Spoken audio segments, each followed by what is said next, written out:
बहुत ज़रूरी है आपके एक एक बॉडी के सेल को ये बिलीव करना जो मैं करना चाहती हूँ मुझसे हो पाएगा।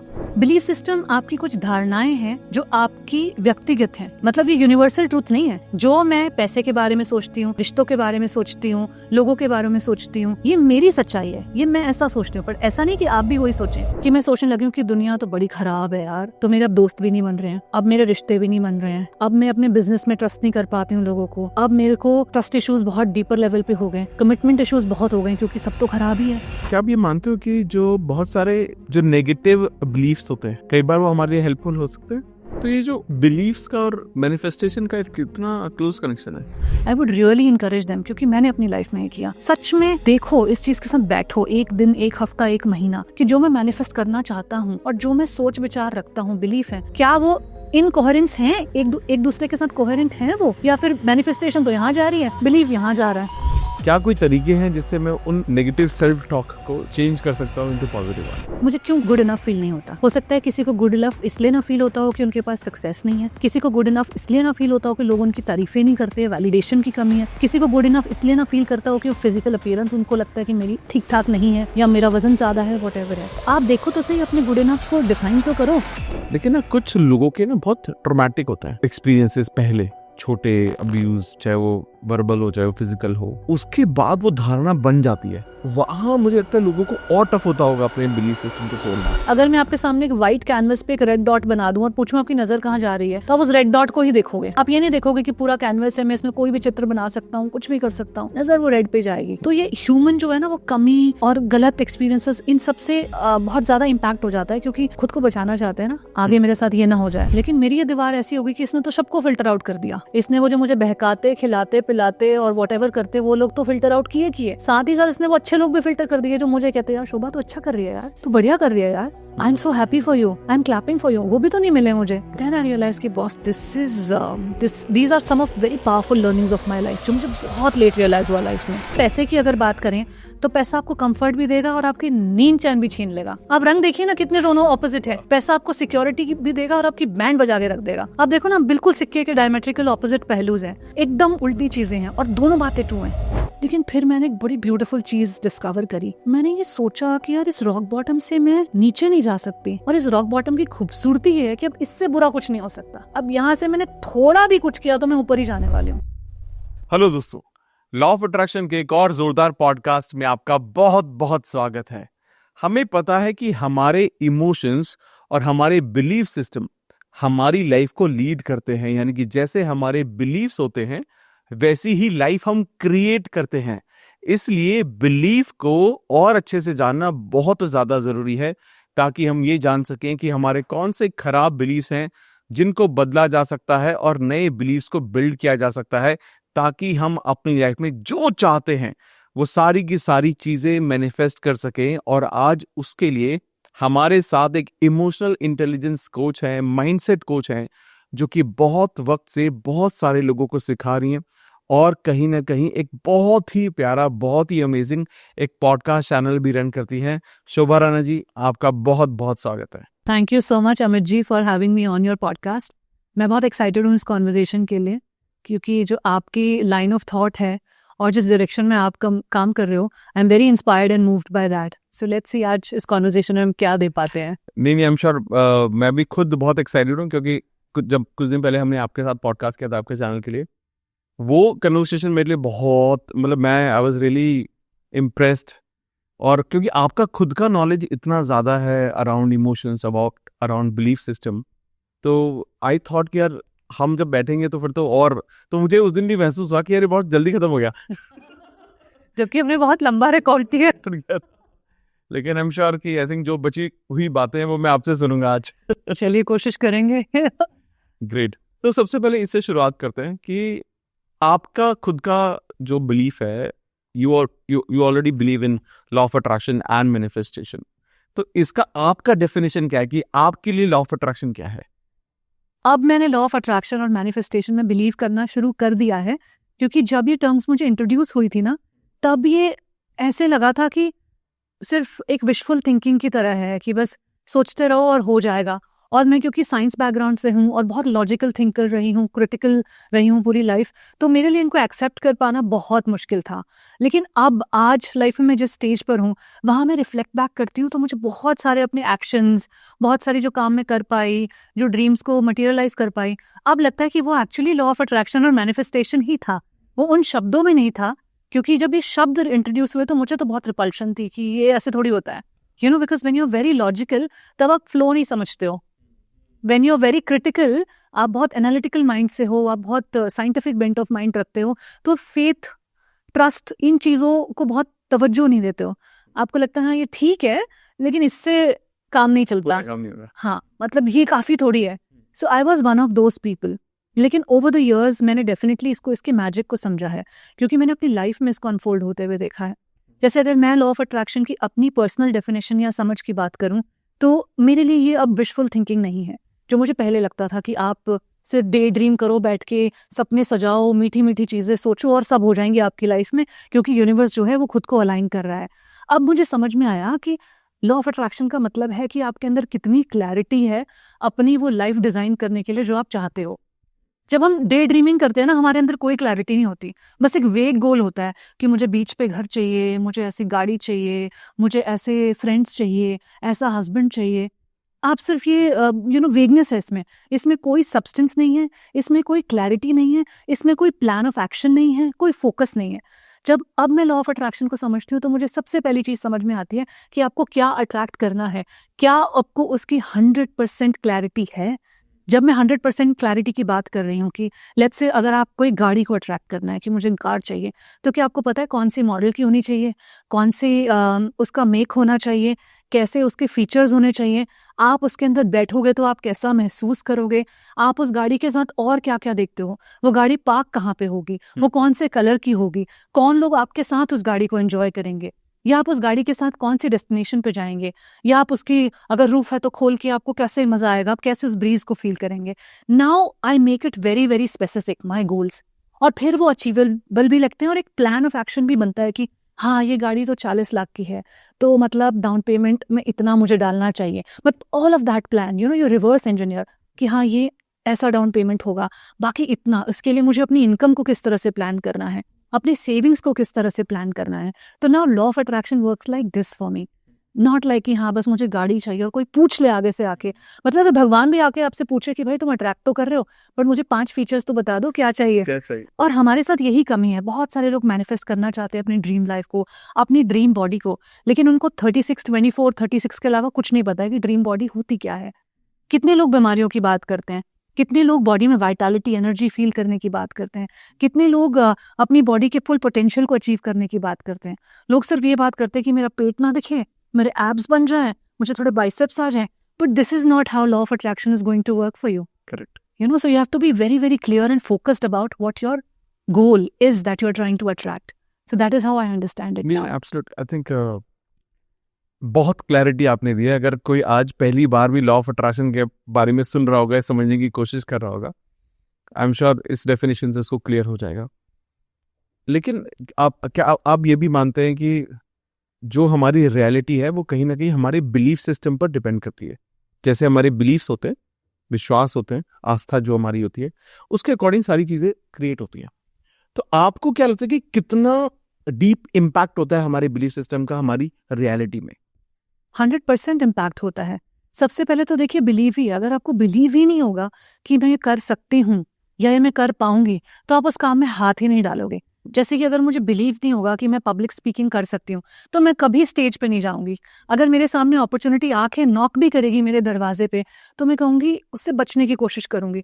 आपने ये देखा होगा स्कूल में भी कुछ ऐसे बच्चे होते हैं जब मौका भी होता है तो पीछे रहते हैं, मैं तो उन बच्चों में से थी। और कुछ ऑफिसेज में भी ऐसे लोग होते हैं जब प्रेजेंटेशन की बारी है या कुछ इंस्पेक्शन में किसी को कुछ आपने डेमो देना है तो पीछे रहते हैं कि ये कर लेगा टीम से, तो अगर आपको बिलीव ही नहीं है और आप सोचते हो कि मैं स्पॉटलाइट में रहूं, मेरा प्रमोशन हो, how is that going to happen? जब आप आगे रहेंगे, आप वो डेमो करेंगे, आप वो प्रेजेंटेशन देंगे, आप वो पब्लिक स्पीकिंग करेंगे, तो ही तो आप आगे बढ़ेंगे, राइट? सो बहुत ज़रूरी है आपके एक एक बॉडी के सेल को ये बिलीव करना कि जो मैं करना चाहती हूँ मुझसे हो पाएगा। और मुझे लगता है कि ह्यूमन बॉडी ह्यूमन माइंड में इतना पोटेंशियल है कि अब जो भी चाहते हैं दैट इज पॉसिबल। अगर आप आंखें बंद करके, किसी ने तो सोचा होगा ना कि हवा में प्लेन उड़ेगा, मतलब देखिए ना कितनी इम्पॉसिबल सी बात थी, लेकिन आप देखिए किसी ने उस मैनिफेस्टेशन को भी रियल शेप दे दिया। और कैसे जो पहला प्लेन था वो किस तरह की शेप का था, और आज आप देखिए 3-3 फ्लोर्स हैं, ट्रांसपेरेंट पूरा ग्राउंड है उनका, आप नीचे देख सकते हैं आप किसके ऊपर हैं। तो चीज़ें किसी ने सोची थी, मतलब ये थिन एयर में से जैसे पुल कर लिया किसी ने, कहते हैं ना making it, pulling it out of thin air, वैसा सा काम किसी ने कर दिया कि जो चीज़ हम इमेजिन तक नहीं कर सकते वैसी इतनी सारी इन्वेंशंस हुई हैं और अभी भी हो रही हैं। एआई के बारे में, आर्टिफिशियल इंटेलिजेंस, किसने सोचा होगा? बट किसी ने तो बिलीव किया ना कि ऐसे जैसे हम ह्यूमन हैं, एक ह्यूमन बच्चा पैदा होता है, एक पूरा प्रोसेस होता है, भगवान ने इस पूरी सृष्टि को बनाया, फिर वो आदम ईव की जो कहानी चली वहां से किस तरह से एक ह्यूमन का क्रिएशन हुआ, फिर हमारे सेपियंस जो किताब जिन्होंने पढ़ी होगी देखा होगा किस तरह से हमारी जर्नी इवॉल्व हुई, कितने कितने स्टेजेस के थ्रू, वहां से हमारा एवोल्यूशन इस तरीके से हुआ। अब किसने सोचा होगा कि ये सारी ह्यूमन कैपेबिलिटीज, एक माइंड भी होगा, एक क्रिटिकल थिंकिंग भी होगी, एनालिसिस भी कर पाएगा, ऑप्शंस भी दे पाएगा, कमांड्स भी लेगा और रिजल्ट्स भी देगा, वो सब एक रोबोट करेगा। आप सोचिए ना कितना कितना और ये ज्यादा पुरानी बात नहीं, आज से 30-40 साल पहले चले जाओ तो इट वाज लुकिंग इम्पॉसिबल। और आज देखिए आप एआई के बिना हम छोटे छोटे काम तक नहीं कर पाते। What is all this, the technology that we are enjoying today. So ये सारा कुछ बिलीफ सिस्टम का ही तो खेल है। If you don't believe in it, it will not happen, and if you believe in it, वो कहते हैं ना पत्थर में भी जान आ जाएगी, that is the reality genuinely.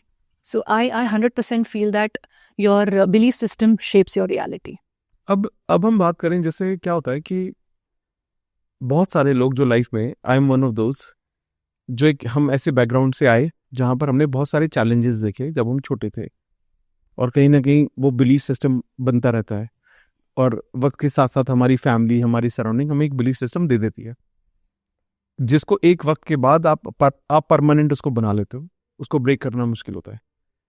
तो एक इंसान जिसका बिलीफ सिस्टम बन चुका है कुछ, और वो वहां नहीं है जहां वो होना चाहता है, तो क्या सही तरीके क्या हैं जिससे वो बिलीफ सिस्टम को ब्रेक करके नए बिलीफ सिस्टम क्रिएट किए जा सकते हैं? सबसे पहले ना मुझे लगता है हमें समझना चाहिए कि बिलीफ सिस्टम है क्या और बनता कैसे है। बिलीफ सिस्टम आपकी कुछ धारणाएं हैं जो आपकी व्यक्तिगत हैं, मतलब ये यूनिवर्सल ट्रूथ नहीं है, ये सबका ट्रूथ नहीं है। जो मैं पैसे के बारे में सोचती हूँ, रिश्तों के बारे में सोचती हूँ, लोगों के बारे में सोचती हूँ, ये मेरी सच्चाई है, ये मैं ऐसा सोचती हूँ, पर ऐसा नहीं कि आप भी वही सोचें या हर एक इंसान वही सोचे। So these are not universal facts, these are my deep beliefs. ये मेरी पर्सनल धारणाएं हैं, ओपिनियंस हैं, सोच है जो मैं किसी भी चीज के बारे में रखती हूँ। ये हमारा बिलीफ सिस्टम है। अब ये आता कैसे है, कहाँ से पैदा होता है? सबसे पहले तो डेफिनेटली आप जिस परिवार में पैदा होते हैं, जो आपकी अपब्रिंगिंग होती है, क्योंकि शुरू के 7 साल जो होते हैं बहुत इंपॉर्टेंट होते हैं हमारी सबकॉन्शियस प्रोग्रामिंग के लिए, राइट? तो आप शुरू के 7 सालों में जो अपने घर में देखते हैं, और ऐसा नहीं कि घर वाले आपको नेगेटिव बिलीफ सिस्टम्स देना चाहते हैं, बट क्योंकि वो आपको थोड़ा प्रोटेक्टेड रखना चाहते हैं, आपको चैलेंजेस से बचाना चाहते हैं कि आपको चोट ना लगे, आपको चोट ना पहुंचे, तो छोटी छोटी चीज़ों में ना अनइंटेंशनली वो आपके बिलीफ सिस्टम ऐसे बना देते हैं। जैसे कि पेरेंट्स नहीं चाहते कि आप ऊंचाई से गिर जाएं, तो आपको कहेंगे वहां मत जाना, मुझे डर लगेगा, पीछे आ जाओ।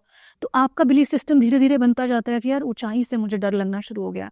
फिर आपको समझ नहीं आता, जब आप एक अडल्ट हो जाते हो, आप एक बालकनी में खड़े हो और आपको इतना डर लग रहा है और आपको लगता है कहाँ से आ रहा है ये, जबकि ये पेरेंट्स ने आपको डराने के लिए नहीं कहा था, they were just trying to protect you.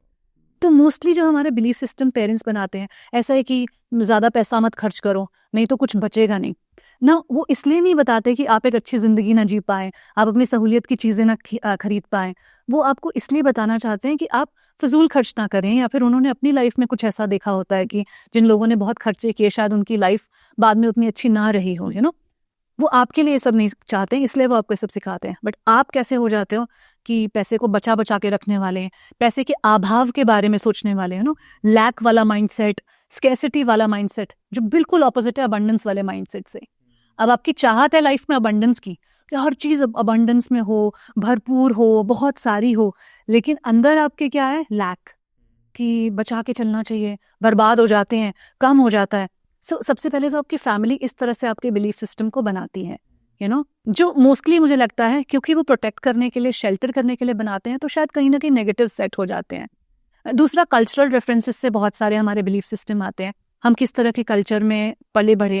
जैसे कई कल्चर्स में बहुत तवज्जो दी जाती है कि आप बड़े लोगों की इज्जत करें, बड़े लोगों की बात टालनी नहीं है, उन्होंने कुछ भी कह दिया आप उसके अगेंस्ट नहीं जा सकते। अब उस बिलीफ सिस्टम के चक्कर में बच्चे अपने आप को सप्रेस करना शुरू कर देते हैं। उनको लगता है अगर बड़े पापा ने कहा है ना कि इंजीनियर बनना है तो मतलब वही करना है, अगर मेरे अंदर कोई इच्छा भी हो तो मैं सामने तक नहीं रख सकता हूँ या रख सकती हूँ, या उन्होंने कहा है ना कि हमारे घर में बड़े ही शादी तय करते हैं, तो that is the belief system. ये हमारे पूरे 4 जनरेशन में यही हुआ है। तो मैं अपनी बात बताने के लिए भी केपेबल नहीं हूँ क्योंकि मेरे अंदर वो कॉन्फिडेंस ही नहीं है, क्योंकि मैंने माहौल ही नहीं देखा। तो कल्चरल रेफरेंसेस से भी हमारे बिलीफ सिस्टम सेट होते हैं।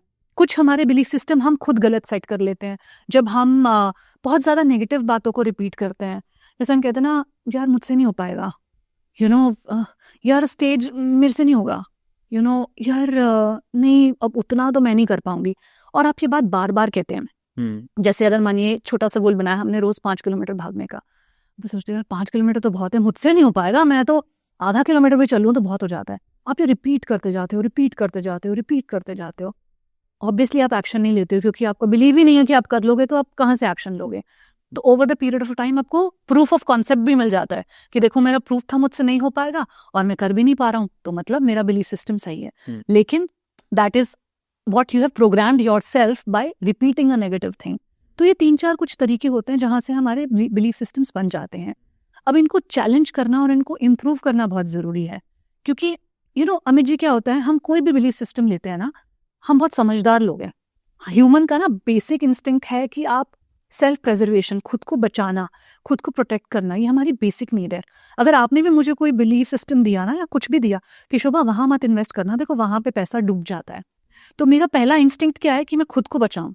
तो मैं भी वहां पे इन्वेस्ट करने से पहले बचूंगी, या उस तरह की इन्वेस्टमेंट मेरे सामने आगे अपॉर्चुनिटीज आएंगी, मैं बचूंगी।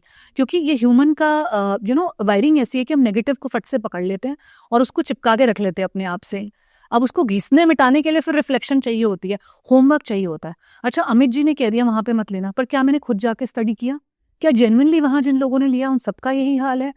तो वो रियलिटी हो भी सकती है, नहीं भी हो सकती है, but for that you have to work. तो आपको अपने बिलीफ सिस्टम्स को चैलेंज करना चाहिए, और हम जो भी बिलीफ सिस्टम जब ले लेते हैं तब वो हमारे लिए काम ही कर रहे होते हैं। जैसे एक बिलीफ सिस्टम हो सकता है कि world is a very dangerous place. अब होने को ये नेगेटिव बात है, क्योंकि सच में दुनिया इतनी डेंजरस नहीं है, अच्छे लोग हैं, हम हैं, आप हैं, हम भी पहली बार मिले, आज दूसरी बार मिले, बात कर रहे हैं, there such wonderful people in the world. लेकिन अगर आप एक इस बिलीफ सिस्टम से आते हो तो आप अंधेरे में कहीं नहीं जाओगे। अगर आप एक लड़की हो तो बच के चलोगे, आप अपना नंबर इजीली नहीं दोगे, आप किसी के एक बार बुलाने से थोड़ा इवैल्यूएट ज्यादा करोगे, जज करोगे, चीजें कैलकुलेट करोगे, वो जो आपको प्रोटेक्ट भी करता है। लेकिन ये समझ पैदा कर पाना कि कब तक मुझे मेरा वो बिलीफ प्रोटेक्ट कर रहा है और कब वो मेरे को मेरे पैरों में चेन्स बांध रहा है, कि मैं सोचने लगी हूँ कि दुनिया तो बड़ी खराब है यार, तो मेरे अब दोस्त भी नहीं बन रहे हैं, अब मेरे रिश्ते भी नहीं बन रहे हैं, अब मैं अपने बिजनेस में ट्रस्ट नहीं कर पाती हूँ लोगों को, अब मेरे को ट्रस्ट इश्यूज बहुत डीपर लेवल पे हो गए, कमिटमेंट इश्यूज बहुत हो गए, क्योंकि सब तो खराब ही है, वर्ल्ड तो बड़ी डेंजरस प्लेस है। अब इस बिलीफ सिस्टम ने आपको एक हद तक बचाया कि आपको गलत जगह नहीं जाने दिया, आपको गलत लोगों में उठने बैठने नहीं दिया, आप खुद को बचा के अपनी परिस्थिति संभल के चले, वक्त देश काल देख कर चले, बचाया आपको the world is dangerous place ने। लेकिन एब्सोल्यूट उल्टा कर दिया उसका कि आप ट्रस्ट नहीं कर पाए, आप फ्लो में नहीं बहे, हर जगह इतने कैलकुलेटिव हो गए कि आपने एनर्जी को सेंस करना, फील करके कैसे अपनी वाइब्रेशंस मैच करनी, वो सब देखा ही नहीं। So you have to really really really keep challenging and checking your belief system कि मुझे कहाँ लेके जा रहे हैं। ठीक है, मेरा फायदा कराया है इन्होंने, बहुत बढ़िया बात है, लेकिन यहाँ पे फायदा नहीं हो रहा है, तो यहाँ I need to reevaluate my self. That is how I think you have to challenge them. Absolutely, I mean I think it is बहुत अच्छे से, आई थिंक मैं समझ रहा हूँ, तो आई एम श्योर बहुत लोगों को समझ में आ रहा होगा। यहाँ वाली चीज मैं पूछता हूँ आपसे, जैसे जब हम बिलीफ सिस्टम की बात कर रहे हैं, आपने कहा चैलेंज करो, लेकिन ना ये बहुत, इसके साथ साथ ये भी बहुत बड़ी सच्चाई है कि लोगों को ये पता ही नहीं है कि मेरे कौन से बिलीफ से खराब है मेरे, तो वो आइडेंटिफिकेशन किस तरह से किया जाए? आइडेंटिफिकेशन ना अपनी लाइफ में सेल्फ रिफ्लेक्ट करके ही किया जाता है अमित जी। जैसे अगर मैं कॉमन बिलीफ की बात करूं जो मेरा भी हुआ करता था कि फेलियर से हमेशा बच के रहो, फेल नहीं होना है। हमें घर में हमेशा से सिखाया गया कि अव्वल आओ, पढ़ाई में अपने टॉप करना है, जो कि मैंने किया भी। लेकिन वो सिर्फ इतनी बात नहीं थी कि पढ़ाई में अपने एक्सेल करना था, उसके साथ एक छोटा सेंटेंस हमेशा एडेड था कि फेल नहीं होना है, फेल हो गए ना तो लाइफ खराब हो जाएगी, तो कुछ नहीं कर पाओगे। देखा है ना पापा कैसे कर रहे हैं मैनेज, देखा है ना घर में कैसे चल रहा है, यही हाल हो जाएगा, तुम्हारे बच्चे भी कुछ नहीं कर पाएंगे। तो हमेशा से वो एक नेगेटिव टॉक भी उसके साथ चली, और उस नेगेटिव टॉक का एक बच्चे के और एक इंसान के सबकॉन्शियस माइंड पे बहुत इम्पैक्ट पड़ता है। वो रिजल्ट तो ले आता है, क्योंकि रिजल्ट में उसको नेगोशिएशन नहीं दी जाती है घर से भी, कि भाई तू अच्छा करेगा तो तुझे प्यार भी मिलेगा, तेरे आगे तेरे ऊपर इन्वेस्ट भी करेंगे, तुझे जो कोर्स करना है वो भी करा देंगे, सब कुछ करेंगे। अच्छा नहीं करेगा तो भैया घर पे बैठो और कुछ नहीं होगा आपका, क्योंकि हमारे पास रिसोर्सेज ही नहीं थे, राइट। तो चैलेंज करना, चेक करना खुद के बिलीफ सिस्टम को ऐसे किया जाता है कि जब मैं थोड़ी सी बड़ी हुई, नेचुरली जब आप एक बच्चे होते हो, आप 7-8 साल के होते हो, तब तो आप एक एब्जॉर्प्शन के एक स्पंज की तरह होते हो कि जो भी मिल रहा है आप सब सोख लेते हो, क्योंकि आपके अभी तक क्रिटिकल थिंकिंग डेवलप नहीं हुई है। आप अभी तक चीज़ों को एनालाइज नहीं कर सकते हो, आप देख रहे हो, ले रहे हो। तभी कहते हैं ना कि आपका बच्चा वो नहीं करता जो आप कहते हो, आपका बच्चा वो करता है जो आप करते हो, क्योंकि वो सिर्फ एब्जॉर्ब कर सकता है। जो आप कह रहे हो उसको समझ के, एनालाइज करके, क्रिटिकल थिंकिंग करके डिसीजन बनाने की बच्चे में समझ नहीं है अभी तक, राइट। जब तक वो 7-8 ईयर्स का है, उसके बाद जब वो बड़ा होता है 7 से 14-15 साल तक, एक क्रिटिकल थिंकिंग डेवलप होने शुरू हो जाती है, सवाल जवाब, तर्क वितर्क का मामला शुरू हो जाता है। और उससे ज़्यादा एज में 15, 16, 17, 20, 21 तक की एज में आपका प्री फ्रंटल कॉर्टेक्स बनना शुरू होता है, आप एनालाइज ज़्यादा करना शुरू कर देते हो, एक एनालिटिकल थिंकिंग जिसे बोलते हैं वो होनी शुरू हो जाती है। तो जब आप 14-15 की एज के बाद आने लगते हो या अपने 20s की तरफ आने लगते हो, तो ये बहुत बहुत बहुत ज़रूरी है हमारा कि हम अपने बिलीफ सिस्टम को चेक करें कि मैं अपनी लाइफ में जो भी कर रहा हूँ, अगर मैं फर्स्ट आ रहा हूँ तो मैं किस लिए आ रहा हूँ, इससे होगा क्या, इसमें मेरा खुद का कितना इंटरेस्ट है, क्या मैं इस गोल से कनेक्टेड हूँ। अगर आज मैं पढ़ाई कर रहा हूँ तो मैं क्यों कर रहा हूँ।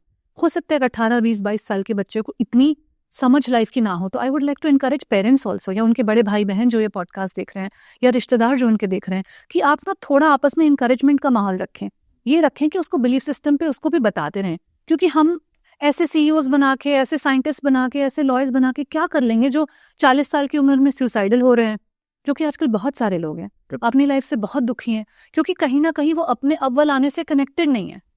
एक रोबोटिक स्टाइल में आपने कर लिया वो, क्योंकि मैंने खुद ने ऐसी जिंदगी जी है, राइट। मैं हमेशा से अचीवर रही, टॉप परफॉर्मर रही, जहां गई वहां वाहवाही, तारीफें। उल्टा मेरे जो 2 भाई हैं उनको मेरी वजह से थोड़ी डांट ज्यादा भी पड़ी कि और वो मुझे थोड़ा थोड़ा कम भी पसंद करते थे। जब आप यंग होते हो तो भाई बहनों में वो हो जाता है ना, कंपटीशन भी हो जाता है, चिढ़ भी हो जाती है कि हर टीचर इसकी तारीफ करता है, और हम सारे सेम स्कूल में पढ़े थे। उन बेचारों की डांट पड़ती थी हर बारी पेरेंट्स टीचर मीटिंग में, तो उनको थोड़ा सा मुझसे चिढ़ भी होती थी, जो कि बहुत ही नेचुरल है, बड़े होने का एक तरह से एक भाई बहन में जो एक ताना बाना होता है रिलेशनशिप का, वो था। लेकिन हाँ, वो बच्चा खुद भी, क्योंकि आज 18-20 साल में आप एक अडल्ट हो जाते हो, आप एक स्नातक हो जाते हो, आप क्या बोलेंगे उसको, आपका आधार कार्ड बन जाता है और ये सब चीज़ें हो जाती है। तो मतलब आप अपनी लाइफ कहाँ पे जा रही है उसकी थोड़ी रिस्पॉन्सिबिलिटी में आपको लेनी पड़ेगी। और जो यंग लोग ये देख रहे हैं, या जो पेरेंट्स देख रहे हैं, या जिनके कोई यंग भाई बहन है, उनको डेफिनेटली इन कॉन्वर्जेशंस को शेयर करना चाहिए कि इस बच्चे का वो माइंडसेट बने। क्योंकि वो जो उस एज में ना, उनके पास इतना सारा डिस्ट्रैक्शन है, इतना सारा हार्मोन्स कहीं पे थ्राइव कर रहे हैं, इतने सारे ऐप्स आ गए हैं फ्रेंड्स बनाने के, मस्ती करने के, घूमने जाने के, इतने ट्रैवल की वीडियोस हैं, इतने डांस के ट्रेंड्स हैं। फिर अगर उनका किसी चीज़ में टैलेंट है, जैसे अगर सिंगिंग में है, किसी भी चीज़ में, तो उसके इतने प्लेटफॉर्म्स और इतने वीडियोस हैं कि बच्चा हर टाइम बहुत डिस्ट्रैक्टेड है। तो उनके सामने ऐसी कॉन्वर्जेशंस आना बहुत ज़रूरी है कि जहाँ उनको बार बार ये रिमाइंडर दिए जा सकें कि तुम जो कर रहे हो, जो सोच रहे हो, जो महसूस कर रहे हो, वो कहाँ से आ रहा है, क्योंकि वो आपके बिलीफ सिस्टम से ही आता है, राइट। अगर आपको ये गोल किसी ने दिया है कि फर्स्ट आना है, तो ये आप अपना गोल अभी तक बना भी नहीं पाए थे, आप तो बच्चे थे, आपको किसी ने दे दिया कि फर्स्ट आओगे ना बेटा, हम क्लैप करेंगे, हम साइकिल लाएंगे, हम घड़ी लाएंगे, हम ये लाएंगे, वो करेंगे। तो अब वहाँ से छोटे छोटे प्राइजेस के चक्कर में आप वैसे बन गए कि मुझे फर्स्ट आना है। बट जेन्युइनली क्या आपको फर्स्ट आना है? क्या उसी चीज़ में फर्स्ट आना है? हो सकता है आपको किसी और चीज़ में फर्स्ट आना हो। एक्सेल तो हम सब करना चाहते हैं। तो खुद से डीपली कनेक्ट करेंगे तो हमारे एक एक बिलीफ सिस्टम ना चैलेंज होते जाएंगे, और मुझे लगता है कि बहुत ज़्यादा हमें आइडेंटिफाई करने की भी कोशिश नहीं करनी चाहिए कि हमारे क्या बिलीफ सिस्टम है, क्योंकि फिर वो ना बड़ी इंटेलेक्चुअल सी कॉन्वर्जेशन हो जाती है, उसमें टेक अवेज भी कम होते हैं, और वो फिर आप किताबों में छानो, लोगों से छानो। उससे अच्छा जो भी आपकी लाइफ आज चल रही है ना, वहाँ पे चेक करो, रियलिटी में उसको देखो कि आज मेरी लाइफ कहाँ से डिज़ाइन हो रही है, और उसको चैलेंज करना शुरू करो कि अगर मुझे ये नहीं करना था तो ठीक है, फिर क्या करना है, उसका क्या ऑप्शन है। रादर देन कि हमें पता ही नहीं है, हम कंफ्यूज्ड है। अच्छा मेरे लिमिटिंग बिलीफ्स हैं, चलो गूगल करते हैं 10 लिमिटिंग बिलीफ्स कौन से होते हैं। अच्छा ये तो मेरा भी, ये तो मेरा भी, ओहो ये कैसे होगा। Don't get so confused, check your reality right now, that's it. आप जिस भी एज ग्रुप में हैं, जहां भी अपनी रियलिटी देखें, that's the best way to identifying your limiting belief system. आपने एक बहुत अच्छी बात की थी शुरू में, बीच में 2-3 बार आपने वर्ड यूज किया है, क्रिटिकल थिंकिंग। ये कितना इंपॉर्टेंट है आपके सही बिलीफ सिस्टम को क्रिएट करने के लिए? क्रिटिकल थिंकिंग बहुत ज़रूरी है। मैं बहुत ही फर्म बिलीवर हूँ इस बात की कि जब तक आप चीज़ों को हर पहलू से नहीं देख पाते ना, तब तक आप अपना खुद का क्या है वो नहीं उसमें बना पाते हो। अपना मेरा इसमें क्या ओपिनियन है, या मेरी इसमें क्या सोच है, या मैं इसमें क्या डिसीजन लूंगी, वो आप तभी बहुत अच्छे से कर पाते हो जब आप हर तरह से उस चीज़ को देख पाओ। 360 डिग्री व्यू मिले आपको। ये नहीं कि आपने सिर्फ सामने से देखा, अरे फोर्ट तो, जैसे आप एक महल के पास गए, फोर्ट के पास गए, बड़ा अच्छा दरवाजा है, बड़ा अच्छा महल है, पर क्या मालूम वो अंदर जाके बिल्कुल खोखला हो, या उसकी छतें सब नीचे गिर रही हो, या उसके अंदर पूरे क्रैक्स पड़े हुए हो, या फ्लोर खराब हो गया हो, या फिर वहां पे पानी का सप्लाई ना हो, लाइट रोशनदान ना हो, वहां पे उस तरह की खिड़कियां ना हो। बाहर से तो आप, बट 360 डिग्री जब आप व्यू लोगे आपको सब दिखेगा। जमीन कैसी है, आसमान कैसा है, फ्रंट कैसा है, बैक कैसा है, लेफ्ट कैसा है, राइट कैसा है। तो क्रिटिकल थिंकिंग कुछ इसी तरह से होती है। ये हमारी लाइफ में ना 360 डिग्री व्यू को खोल देती है, तो हम थोड़े और पहलुओं से देख पाते हैं और अपनी डिसीजन को बना पाते हैं कि ये चीज़ ऐसी है तो क्यों है, ऐसी नहीं है तो क्यों है, अच्छा ऐसी होने से फिर क्या होगा। तो ये सवाल करना, थोड़े डीपर लेवल पे जाना। बट आई थिंक फिर ये तो डायरेक्टली कनेक्टेड है हमारे बिलीफ सिस्टम से, क्योंकि क्रिटिकल थिंकिंग अगर आपकी है और आप ये सोच पा रहे हो, अपने थॉट्स को आप चैलेंज कर पा रहे हो, मतलब आप अपनी लिमिटिंग या नॉन लिमिटिंग भी सबको समझ सकते हो, आप सबको देख पाते हो। हाँ। और अगर देख पा रहे हो तो आप काम कर पाओगे इसके ऊपर। डेफिनेटली, मतलब मुझे लगता है लिमिटिंग बिलीव्स, हमारे खुद के बिलीव्स, इन सब ना शब्दावली में, इन वर्ड्स में कुछ नहीं रखा है। आप बस ये देखो आप कहाँ पे हो, दैट्स इट। और आप जहाँ पे भी हो, आप कुछ ना कुछ अपने सोच की वजह से वहां पे हो, जो आपका बिलीफ सिस्टम है। जहाँ पे भी हो आप लाइफ में, जो खा रहे हो, जो खरीद रहे हो, जो नहीं खरीद रहे हो, everything is coming from something. कुछ आपका बिलीफ है। अगर मेरे को लगता है कि यार मुझे ऐसे घर में रहना है, मुझे मेरे घर के अंदर ऐसे इंटीरियर्स चाहिए, तो कुछ बिलीफ सिस्टम है ना। अगर मुझे चाहिए कि बाथरूम यहाँ नहीं होना चाहिए, वहां होना चाहिए, कुछ बिलीफ सिस्टम है ना। अगर मैं सोचती हूँ कि मुझे ये खाना है या ये नहीं खाना, या इस वक्त ये नहीं खाना, या इस दिन ये नहीं खाना, कुछ बिलीफ सिस्टम है। कई लोगों के बिलीफ सिस्टम होते हैं कि हम ट्यूसडे को नॉनवेज नहीं खाएंगे, हम सैटरडे को ड्रिंक नहीं करेंगे, एटसेट्रा एटसेट्रा। तो आप जो भी कर रहे हो, कुछ ना कुछ आपका बिलीफ सिस्टम है। तो आप सिर्फ अपने प्रेजेंट एक्शंस और अपनी लाइफ को देखो, क्योंकि पूरी हिस्ट्री में जाओगे, लिमिटिंग बिलीफ सुनोगे, पूरी कहानी समझोगे ना, तो ओवरवेलमिंग भी लग सकता है, और ऐसा भी लग सकता है कि हाँ ये तो बड़ी थ्योरी है। नहीं, बट जेन्युइनली अपनी आज की लाइफ को देखो, क्योंकि थ्योरी पढ़ाने वाले बहुत हैं। और मैं नहीं कह रही हूँ कि थ्योरी मत पढ़ो, थ्योरी में भी एक अपना रस है और उसमें भी एक अपना, लेकिन अगर आप पहले किसी को थ्योरी देंगे ना तो बोरिंग हो जाता है, और लगता है कि यार ये तो ज्ञान की बातें कर रहे हैं। तो इसीलिए मैं बिलीव करती हूँ कि प्रैक्टिकल देखो ना, उसका क्या एप्लीकेशन है। हम क्यों सीखें कि ह्यूमन साइकोलॉजी ये क्या है और वो क्या है, प्रैक्टिकल एप्लीकेशन देख लेते हैं ना। अब हम क्यों जाने कि फियर कहाँ से आया जी, पहला इंस्टिंक्ट इमोशन था, ऐसे नियांडरथाल्स ने किया, फिर उन्होंने हंट किया, फिर सरवाइव किया, फिर कम्युनिटी बनाई, फिर इरिगेशन किया, फिर बहुत बड़ी जर्नी है। क्यों जाना है वहां पे। आप देखो आपकी लाइफ में आज फियर कैसे शो हो रहा है, वहां से अनफोल्ड करो उसकी साइकोलॉजी को, ना कि फियर की साइकोलॉजी से आते आते अपनी लाइफ को अनफोल्ड करो। ये लंबा रास्ता है, तो छोटा रास्ता लो, अपनी लाइफ को देखो। आज आप कहाँ और क्या कर रहे हो। हाँ जी, रिश्ता अच्छा नहीं चल रहा, क्यों नहीं चल रहा, मेरे क्या बिलीफ सिस्टम है, करेक्ट, कहाँ से आ रहा है ये। बस ये देखो, ये मत गूगल करो और ये मत देखो कि रिश्ते कैसे बिलीफ सिस्टम से अच्छे चलेंगे, कितनों से खराब हो जाएंगे, कौन से लिमिटिंग बिलीव्स हैं। This is a very lengthy process और ये जेनेरिक सा है। इसमें ना वो देखो ना, आपको अगर सर दर्द होता है तो आप कैंसर के भी सिम्टम लिखो तो लगता है सारे मुझे ही हैं। It is something like that. So why to do it. I genuinely believe that आप प्रैक्टिकल में बात करो, प्रैक्टिकल में काम करो, that is how it should be. क्या आप ये मानते हो कि जो बहुत सारे जो नेगेटिव बिलीफ्स होते हैं, कई बार वो हमारे लिए हेल्पफुल हो सकते हैं? हाँ बिल्कुल हो सकते हैं। जैसा कि मैं अभी बात कर रही थी, जैसे world is a very dangerous place. अगर आपने एक लड़की को, स्पेशली किसी को भी, बच्चे को, यंग लड़के को भी बताया कि world is a dangerous place, उनका बिलीफ सिस्टम बन गया, तो थोड़ा संभल के चलेंगे, थोड़ा फूंक के कदम रखेंगे, थोड़ा लोग आसपास एनवायरनमेंट पे चेक रखेंगे, ऐसे बिल्कुल एब्सेंट माइंडेड नहीं बैठे होंगे, चौकन्ने रहेंगे। सो वो बिलीफ सिस्टम उनको हेल्प तो कर रहा है ना, हेल्प कर रहा है कि हाँ यार थोड़ा देखभाल के रहो कि दुनिया सेफ नहीं है या डेंजरस है। तो नेगेटिव बिलीफ सिस्टम हमें कहीं ना कहीं हमारे को थोड़ी प्रोटेक्शन भी देते हैं। तभी तो हमारे पेरेंट्स हमको ये सारे बिलीफ सिस्टम देते हैं, बिकॉज हमें प्रोटेक्ट करना चाहते हैं। वही होता है। तो ये हमें प्रोटेक्शन देते हैं, खतरे से बचाते हैं हमें। कहीं ना कहीं ये एक तरह से नेगेटिव बिलीफ सिस्टम एक तरह से आपको एक बहुत बड़ा मिरर भी दे सकते हैं टू सी और to reflect on your own life. अगर मानिए कि मेरा लिमिटिंग बिलीफ सिस्टम या नेगेटिव बिलीफ सिस्टम ये है कि मैं स्टेज पे तो जा ही नहीं सकती हूँ, लेट्स से, क्योंकि मैंने इतने साल स्टेज किया तो मुझे वो एग्जाम्पल बार बार अपनी लाइफ से रिलेट होता है। ठीक है, अगर मेरा ये बिलीफ सिस्टम है किसी का भी कि मैं स्टेज पे नहीं जा सकती हूँ, तो ये बिलीफ सिस्टम मुझे ये भी तो बता रहा है ना कि यार ये मेरी कैपेसिटी आज नहीं है, तो मेरे पास इंप्रूवमेंट का स्कोप है। मतलब मैं अगर इस डायरेक्शन में काम करूँ तो मैं स्टेज पर जा भी तो सकती हूँ। मतलब मुझे कौन से स्किल बिल्डिंग करने हैं, तो फिर मैं पब्लिक स्पीकिंग को बिल्ड करना शुरू करूँगी, ब्रेक करना शुरू करूँगी कि अच्छा इसमें क्या क्या लगता है, अच्छा इसमें लैंग्वेज पे आपको मास्टरी आनी चाहिए। ठीक है जी, वो कैसे बनेगी, फिर उसके 4 रास्ते तय होंगे, कुछ पढ़ के बनेगी, कुछ सुन के बनेगी, कुछ बात करके बनेगी, what ever that methodology is, कि चलो एक मुझे लैंग्वेज समझ में आना चाहिए, ये मुझे पब्लिक स्पीकिंग में स्किल चाहिए। दूसरा स्किल थोड़ी ग्रूमिंग भी होनी चाहिए।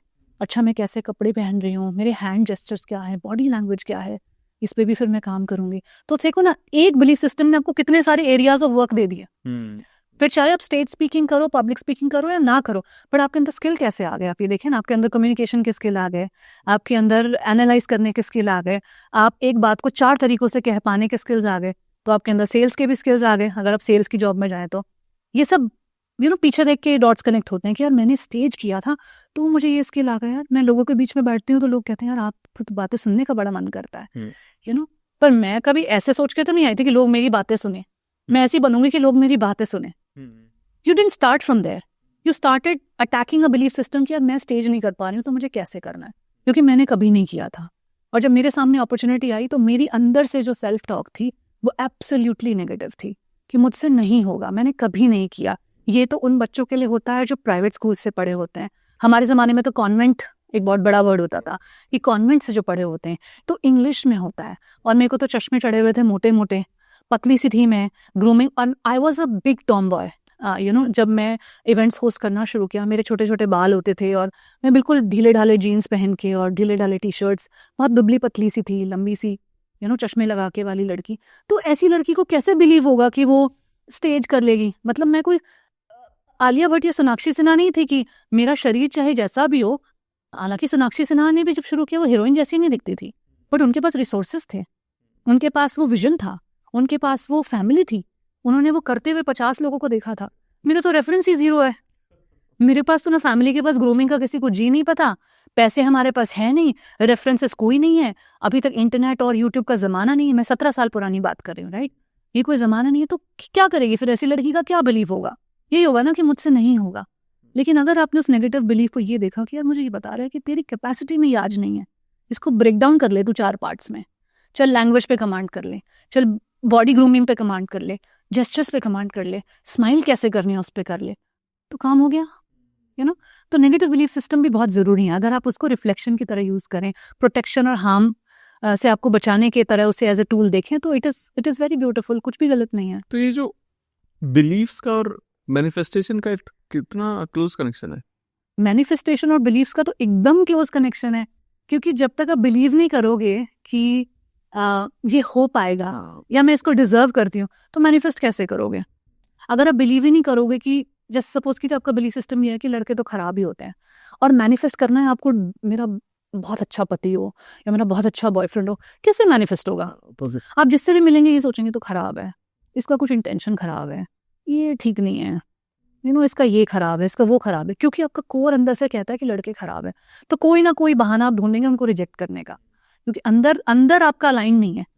मैनिफेस्टेशन आपने बाहर से कर ली, आपने 2-4 ऐसी रोमांटिक मूवीज देख के या फ्रेंड्स का रिलेशनशिप देख के ये तो मैनिफेस्ट कर लिया कि यार मेरे को भी चाहिए, कोई मुझे भी सुबह सुबह गुड मॉर्निंग करे, मुझे भी वेकेशन पे लेके जाए, मेरे साथ भी रोज दे और ये करे और वो करे।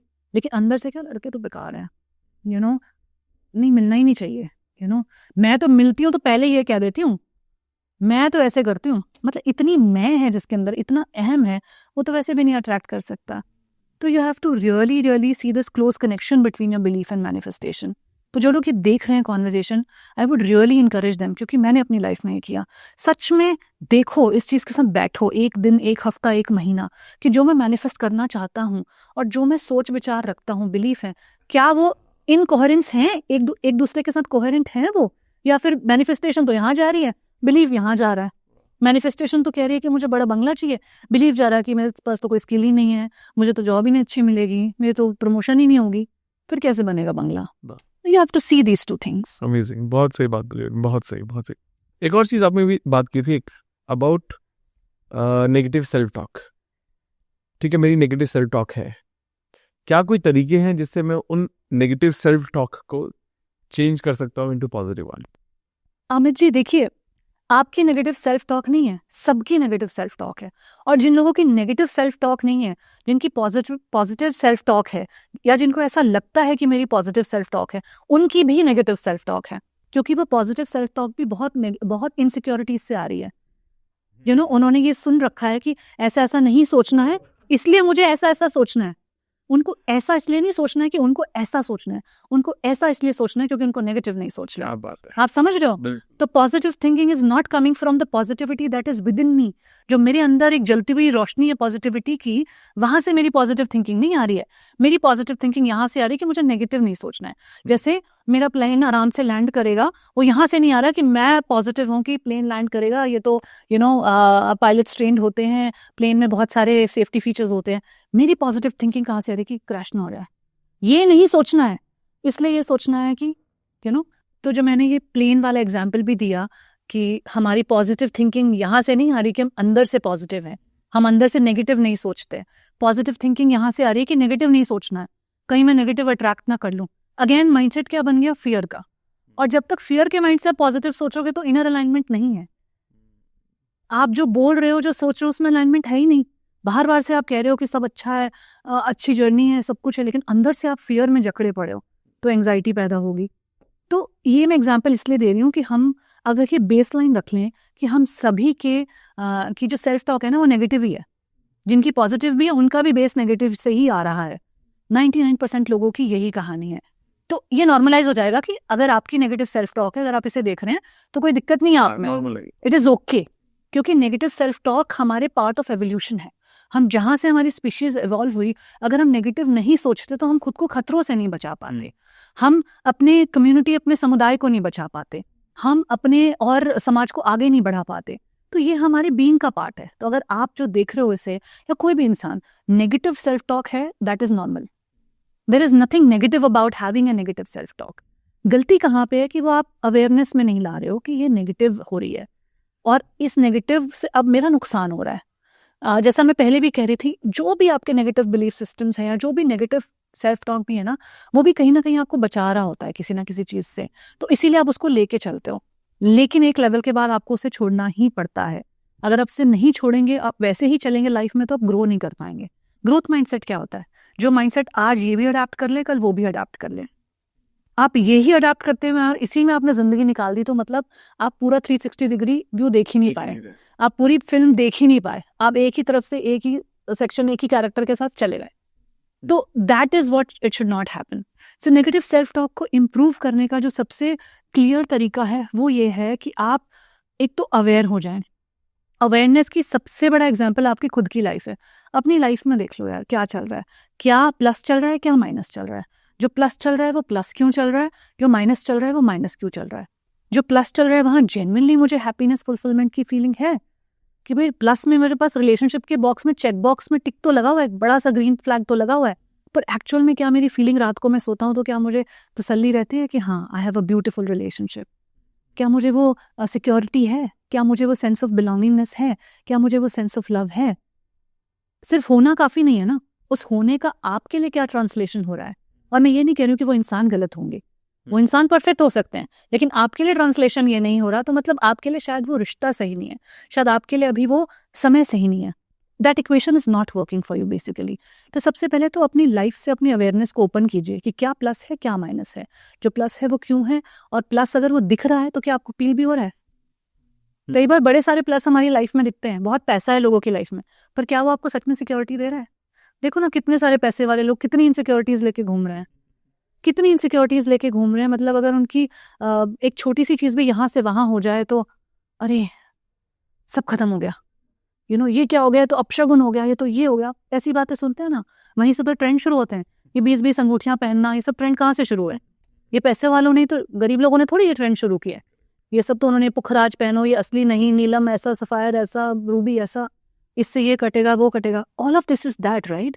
सो आई एम नॉट सेइंग ये सही है गलत है, इसकी भी अपनी साइंस और अपना मैथ हो सकता है, but what I am saying is कि हम इस तरह से सीखते हैं चीज़ों, इस तरह से एब्जॉर्ब करते हैं।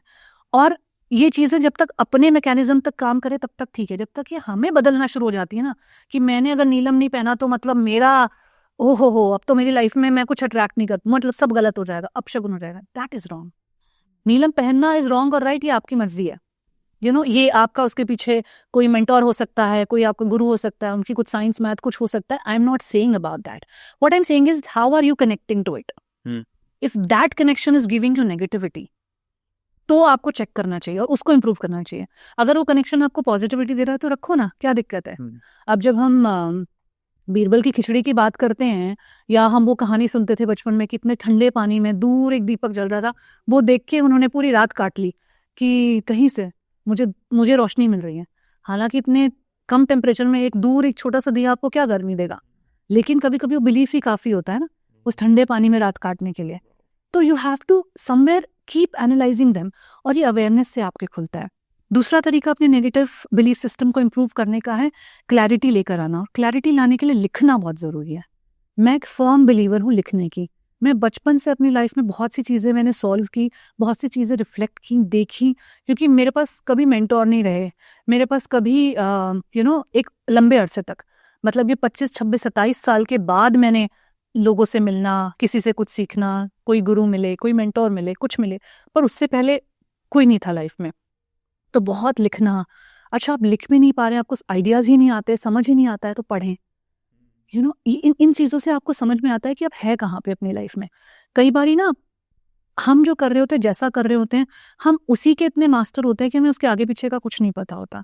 तो हमें पेरिफेरल विजन नहीं होता है, जैसे कहते हैं वो 360 डिग्री व्यू की जो बात कर रहे हैं, वो थोड़ा कुछ पढ़कर, कुछ लिखकर क्लैरिटी बिल्ड होती है। फिर आप अपने नेगेटिव को अटैक करना शुरू होते हो।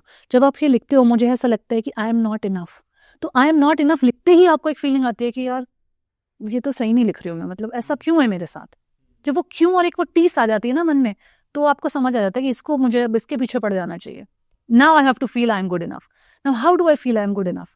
क्या लगेगा मुझे गुड इनफ फील करने के लिए? मुझे क्यों गुड इनफ फील नहीं होता? हो सकता है किसी को गुड इनफ इसलिए ना फील होता हो कि उनके पास सक्सेस नहीं है, किसी को गुड इनफ इसलिए ना फील होता हो कि लोग उनकी तारीफें नहीं करते, वैलिडेशन की कमी है, किसी को गुड इनफ इसलिए ना फील करता हो कि फिजिकल अपीयरेंस उनको लगता है कि मेरी ठीक ठाक नहीं है, या मेरा वजन ज्यादा है, वॉट है। तो आप देखो तो सही, अपने गुड इनफ को डिफाइन तो करो। जब आप लिखोगे आई एम नॉट गुड इनफ, उसके साथ में 5 पॉइंट्स तो लिखो कि मैं क्यों गुड इनफ नहीं हूँ। फिर आपको समझ में आता है कि अच्छा मैं अपनी फिजिकल अपीयरेंस के बारे में ये सोचती हूँ, अच्छा मैं अगर ये सोचती हूँ, ठीक है मेरे शरीर में ये 10 चीज़ें हैं, मेरा वजन भी 10 किलो ज़्यादा है, मुझे पिंपल भी है, मुझे ये भी है वो भी है, बट ये बॉडी मुझे इतने सारे मिरेकल्स को महसूस करने के लिए, अनलॉक करने के लिए इनेबल भी तो करती है। ये बॉडी से देखो मैंने कितने लोगों से रिश्ते बनाए, ये बॉडी से मैंने पढ़ाइयाँ करी, मैंने इतने एक्सपीरियंसेस लिए, मैंने ट्रैवल किया, सब कुछ किया। इस बॉडी ने मुझे इतना सब दिया भी तो है। ठीक है इसमें 10 किलो वजन ज़्यादा है, थोड़े पिंपल हैं, थोड़ा मोटापा है, थोड़ा कोई हार्मोनल इशू है, वॉट एवर दैट इज, तो आप फिर ये समझते हो, तो फिर आपके अंदर एक ग्रैटिट्यूड की फीलिंग आती है कि मैं इस बॉडी को कोस के तो नहीं इंप्रूव कर सकती, क्योंकि कोसते तो आप सारी जिंदगी आए हो। आप कितने मोटे लोगों को देखो जो 20 साल से मोटे और मोटे ही हैं। अगर कोसने से ही बदल जाता, और वो क्या खुद को कोसे, बचपन से उनके माँ बाप उन्हें बोलते आ रहे हैं तुम कितने मोटे हो गए, तुम्हारी शादी कैसे हो गई, पतली हो जा, तुम पराठे मत खा, तू खाना मत खा, तू ये मत कर। अगर उससे हो जाता तो सभी हो जाते ना। तो आपको समझ में आएगा कि यार ये कोसने में तो आंसर नहीं है, आई एम गुड इनफ में फीलिंग नहीं है, कोसने में आंसर नहीं है, ग्रैटिट्यूड से अच्छी फीलिंग आ रही है अपने बारे में, वहां से इवॉल्व करते हैं ना फिर चैप्टर को, तो कुछ रास्ता तो तय होगा। अब मैं आपको 5 स्टेप मॉडल बता दूं, उससे आपकी लाइफ में ज्यादा बदलाव नहीं आएगा जब तक आप अपनी क्लैरिटी नहीं बिल्ड करोगे कि आपके लिए क्या मॉडल डिफाइन हो सकता है, right. So I feel this is like a small way जिससे आप समझ सकते हो और अपने अंदर एक पॉजिटिविटी पैदा कर सकते हो, एक ग्रैटिट्यूड फीलिंग पैदा कर सकते हो। क्योंकि कोई भी आपका गोल है, अगर आप उसे अनग्रेटफुल फीलिंग से हेट की भावना से, डिसलाइक की भावना से, डिसगस्ट की भावना से, लैक, अभाव, स्केर्सिटी की भावना से अप्रोच करोगे तो अगर वो पूरा हो भी गया, चांसेस ज़्यादा हैं कि पूरा नहीं होगा। तभी तो नेगेटिव थिंकिंग वाले पूरी जिंदगी नेगेटिव थिंकिंग ही करते रह जाते हैं, कुछ नहीं होता। लेकिन अगर पूरा हो भी गया, कई बार होता है ना हमारे क्लास में वो बच्चे होते हैं जो कहते हैं कि नहीं मैंने पढ़ा नहीं, ये नहीं किया, और टॉप कर जाते हैं। वैसे भी लोग होते हैं राइट, जो अभाव से और नेगेटिव थिंकिंग से आते हैं लेकिन फिर भी अचीव कर लेते हैं, लेकिन वो अचीव करके भी दुखी खड़े होते हैं वहां पे। We have so many broken CEOs. मैं तो रोज मिलती हूँ, तो मैं तो रोज देखती हूँ कि इतने अचीवमेंट्स उनके देखो तो ये सर्टिफिकेट और वो मेडल्स और ये पैसे और वो गाड़ी और ये घर, क्या नहीं है। एक अच्छा सक्सेसफुल पार्टनर, बच्चे अच्छे स्कूल में पढ़ रहे हैं, but internally they are so broken. So once you start from the feeling of really that inner feeling of abundance, that inner feeling of positivity, जो पॉजिटिविटी से ही पैदा हुई है, वो नेगेटिविटी को काटने के लिए नहीं पैदा हुई है। शुरुआत में वो नेगेटिविटी को काटने के लिए ही हो सकता है पैदा करनी पड़े, but eventually over the period of time वो पॉजिटिविटी सिर्फ पॉजिटिविटी है। वो निडर वाली फीलिंग सिर्फ निडर वाली फीलिंग है। उसमें डर का कुछ वो नहीं है, स्कोप नहीं है। डर जब था वो छोड़ आए हम, वो गलियां, वो चला गया, वो चैप्टर फिनिश हो गया। अब मेरा प्लेन स्टेबली उड़ रहा है और मैं मजे कर रही हूँ वाली फीलिंग है। ये फीलिंग नहीं है कि वो क्रैश तो नहीं हो जाएगा, मैंने वो सीरीज देखी थी ऐसा हो गया था, हाईजैक तो नहीं हो जाएगा, पता नहीं कैसा होगा, टर्बुलेंस आते ही घबराहट नहीं है। It's something like that. एक दो सवाल है मेरे भी। एक तो आपने बोला जब हम इस तरह का कंटेंट ऑल्सो हमारा बिलीफ सिस्टम तो बहुत ज्यादा मतलब जैसे मैंने अपब्रिंगिंग की बात की या कल्चरल रेफरेंसेस की बात की, तो आज की डेट में कंटेंट भी एक बहुत बड़ा रेफरेंस पॉइंट है ना हमारी लाइफ में। हमारा बिलीफ सिस्टम क्या, हमारी लाइफ के गोल्स कंटेंट से आ रहे हैं। अगर मैंने देखा अमित जी का पॉडकास्ट बहुत बढ़िया कर रहा है यार, मुझे भी करना है, तो मेरा गोल आपसे आ गया ना। हाँ। अगर मैंने सिर्फ ऐसे ले लिया है बहुत ज़्यादा तैयारी करके समझ बूझ से नहीं लिया है, तो फिर बहुत चांसेस है कि मैं फेल हो जाऊंगी। अगर मैंने जेन्युइनली इंटरनली इंस्पायर होकर देखा कि यार ये बंदा करता क्या है, अच्छा ये ऐसे करता है, वाह ये तो बहुत सही है यार, अच्छा इन्होंने इसके लिए ये सीखा, इन्होंने ये किया है, तो मुझे भी सीखना चाहिए। That is an inspired action, that is not copying Amit Kumar. Copying Amit Kumar की इसका चल गया ना, मैं भी चलाऊंगा, फिर इतने पैसे आ जाएंगे, ये डे ड्रीमिंग है। अच्छा फिर इतने पैसे आ जाएंगे, फिर इतने लोग आ जाएंगे, फिर इतने कोर्सेज बिक जाएंगे, ये डे ड्रीमिंग है। इंस्पायर्ड एक्शन क्या है कि यार ये करता कैसे है, ये सोचता कैसे है, इसकी प्रिपरेशन क्या है, इसने क्वेश्चंस देखे हुए बनाए हुए, अच्छा इसमें टॉपिक लिया हुआ है, ये बदलाव क्रिएट करना चाहता है, इसका लार्जर मैसेजिंग क्या है। जब मैं उससे कनेक्ट होंगी तो मैं फिर एक इंस्पायर्ड एक्शन लूंगी कि यार ये इसमें से मुझे कुछ सीखना चाहिए, ना कि मुझे चुराना चाहिए या कॉपी करना चाहिए। तो ऑब्वियसली कंटेंट एक बहुत बड़ा रेफरेंस पॉइंट है। आज की डेट में आप देखिए ना, एक बच्चा जब बड़ा होता है, हमारी लाइफ में तो हमारे माँ बाप और हमारा आस पड़ोस ही रेफरेंस था हमारा। आज की डेट में 1 साल के बच्चे में मोबाइल फोन है हाथ में उसके, तो उसका तो रेफरेंस वहीं से आ रहा है। आजकल के 1 साल के बच्चे को क्यों पता है कि मुझे कौन सी ड्रेस पहननी है? क्या आपको पता था? हमें तो मुझे लगता है कॉलेज जाने तक नहीं पता था कौन से कपड़े पहनने हैं, बचपन तो छोड़ो। करेक्ट। आजकल 2 साल का बच्चा अलमीरा खोल के डिसाइड करता है माँ बाप के साथ, मैं ये पहनूंगा और ये नहीं पहनूंगा और ये तो कतई नहीं पहनूंगा। कहाँ से आ रहा है रेफरेंस पॉइंट? आपने तो नहीं बताया उसको कि ये ड्रेस अच्छी है, कोई ड्रेस अच्छी, ये नहीं पहननी, वो नहीं पहननी। आप तो सारी ड्रेस एक प्यार से ही लेके आए ना उसके लिए, और आपने उसको सब ओकेजन्स पे पहनाई। तो बच्चे के रेफरेंसेस कहाँ से बिल्ड हो रहे हैं, बच्चे के ओपिनियंस कहाँ से बिल्ड हो रहे हैं? वो ये देखता है, अच्छा वो पिंक पहनती है तो हाँ मैं पिंक पहनूंगा, फ्रॉक ऐसी वाली उस कार्टून में, मेरे बाल ऐसे करो, मेरी बो ऐसा लगाओ, मुझे ऐसा स्कूटर दिलाओ, मुझे साइकिल ऐसी दिलाओ। All of this is content that we are consuming. और अगर ये नेगेटिव हो गया, अगर ये गलत हो गया, अगर ये माइंडलेस हो गया, नेगेटिव छोड़िए, ये ऐसे ही टाइम पास वाला हो गया, तो माइंडसेट भी फिर टाइम पास वाले ही बनेंगे, फिर डिस्ट्रैक्शन और बढ़ेगी, फिर अपने आप से कनेक्शन और टूटेगा, और फिर वो बच्चा एक ऐसा अडल्ट बनेगा जिसको पता ही नहीं है कि वो जो कर रहा है वो क्यों कर रहा है या उसे क्या करना है। उसमें डिसीजन मेकिंग बहुत पुअर होगी, क्योंकि वो रेफरेंसेस ही ढूंढता रहेगा हर वक्त पे कि कहाँ क्या हो रहा है, मैं उस हिसाब से कर लूँ। हम जब मेरा टाइम था, मैंने इंजीनियरिंग की पढ़ाई की ही इसीलिए क्योंकि मेरे सब दोस्त कर रहे थे। आपके रेफरेंसेस पॉइंट यही होता है ना। आज की डेट में बेस्ट चीज़ क्या है कि आपके रेफरेंस पॉइंट सिर्फ आपका घर और आपके दोस्त नहीं है, एक आपके पास इंटरनेट की सुविधा है, एक ऐसी डिवाइस है जो आपको इतने मैजिक के लिए अनफोल्ड कर सकती है, जिसका आप सही यूज़ करें तो आपको किसको पता होता था हमारे बचपन में कि हमें फैशन डिजाइनर बनना है, मुझे ब्लॉगर बनना है, ये तो प्रोफेशन से नहीं होते थे। मुझे आर्टिस्ट बनना है, मुझे पेंटर बनना है, ये तो हॉबी होती थी, जिसने 2-4 कलर लिए, ड्रॉ किया, बस वहीं खत्म हो गई, राइट? बट आज you can do all of this because you have reference points. तो content is a very very big factor in shaping up your belief system. कि आपने, जैसे हमने पेंटिंग कर ली, बहुत अच्छी पेंटिंग भी कर ली, अब आपको इंटरनेट से पता चलता है कि यार इससे करियर भी बनाया जा सकता है। इसकी एप्लीकेशन, अगर मैं अच्छा पेंट ड्रॉ करता हूँ तो मेरा टेक्सटाइल इंडस्ट्री में भी फ्यूचर है, मेरा फ्यूचर फैब्रिकेशन इंडस्ट्री में भी हो सकता है, मैं आर्किटेक्चर में भी कुछ जा सकता हूँ, मैं इंटीरियर डिजाइनिंग में भी कुछ कर सकता हूँ, मैं प्लेन पेंटर और आर्टिस्ट भी बन सकता हूँ। आजकल फैब्रिक्स में कितने डिजाइन्स होते हैं, ये कर सकता हूँ, मैं कारपेटिंग वाले डिजाइन्स देख सकता हूँ, मैं वॉलपेपर्स डिजाइन कर सकता हूँ। आप देखिए ना कितने ऑप्शंस खुल गए आपके लिए। तो एक कंटेंट ने आपको, एक टैलेंट ने आपको इतने चीजों से ओपन कर दिया।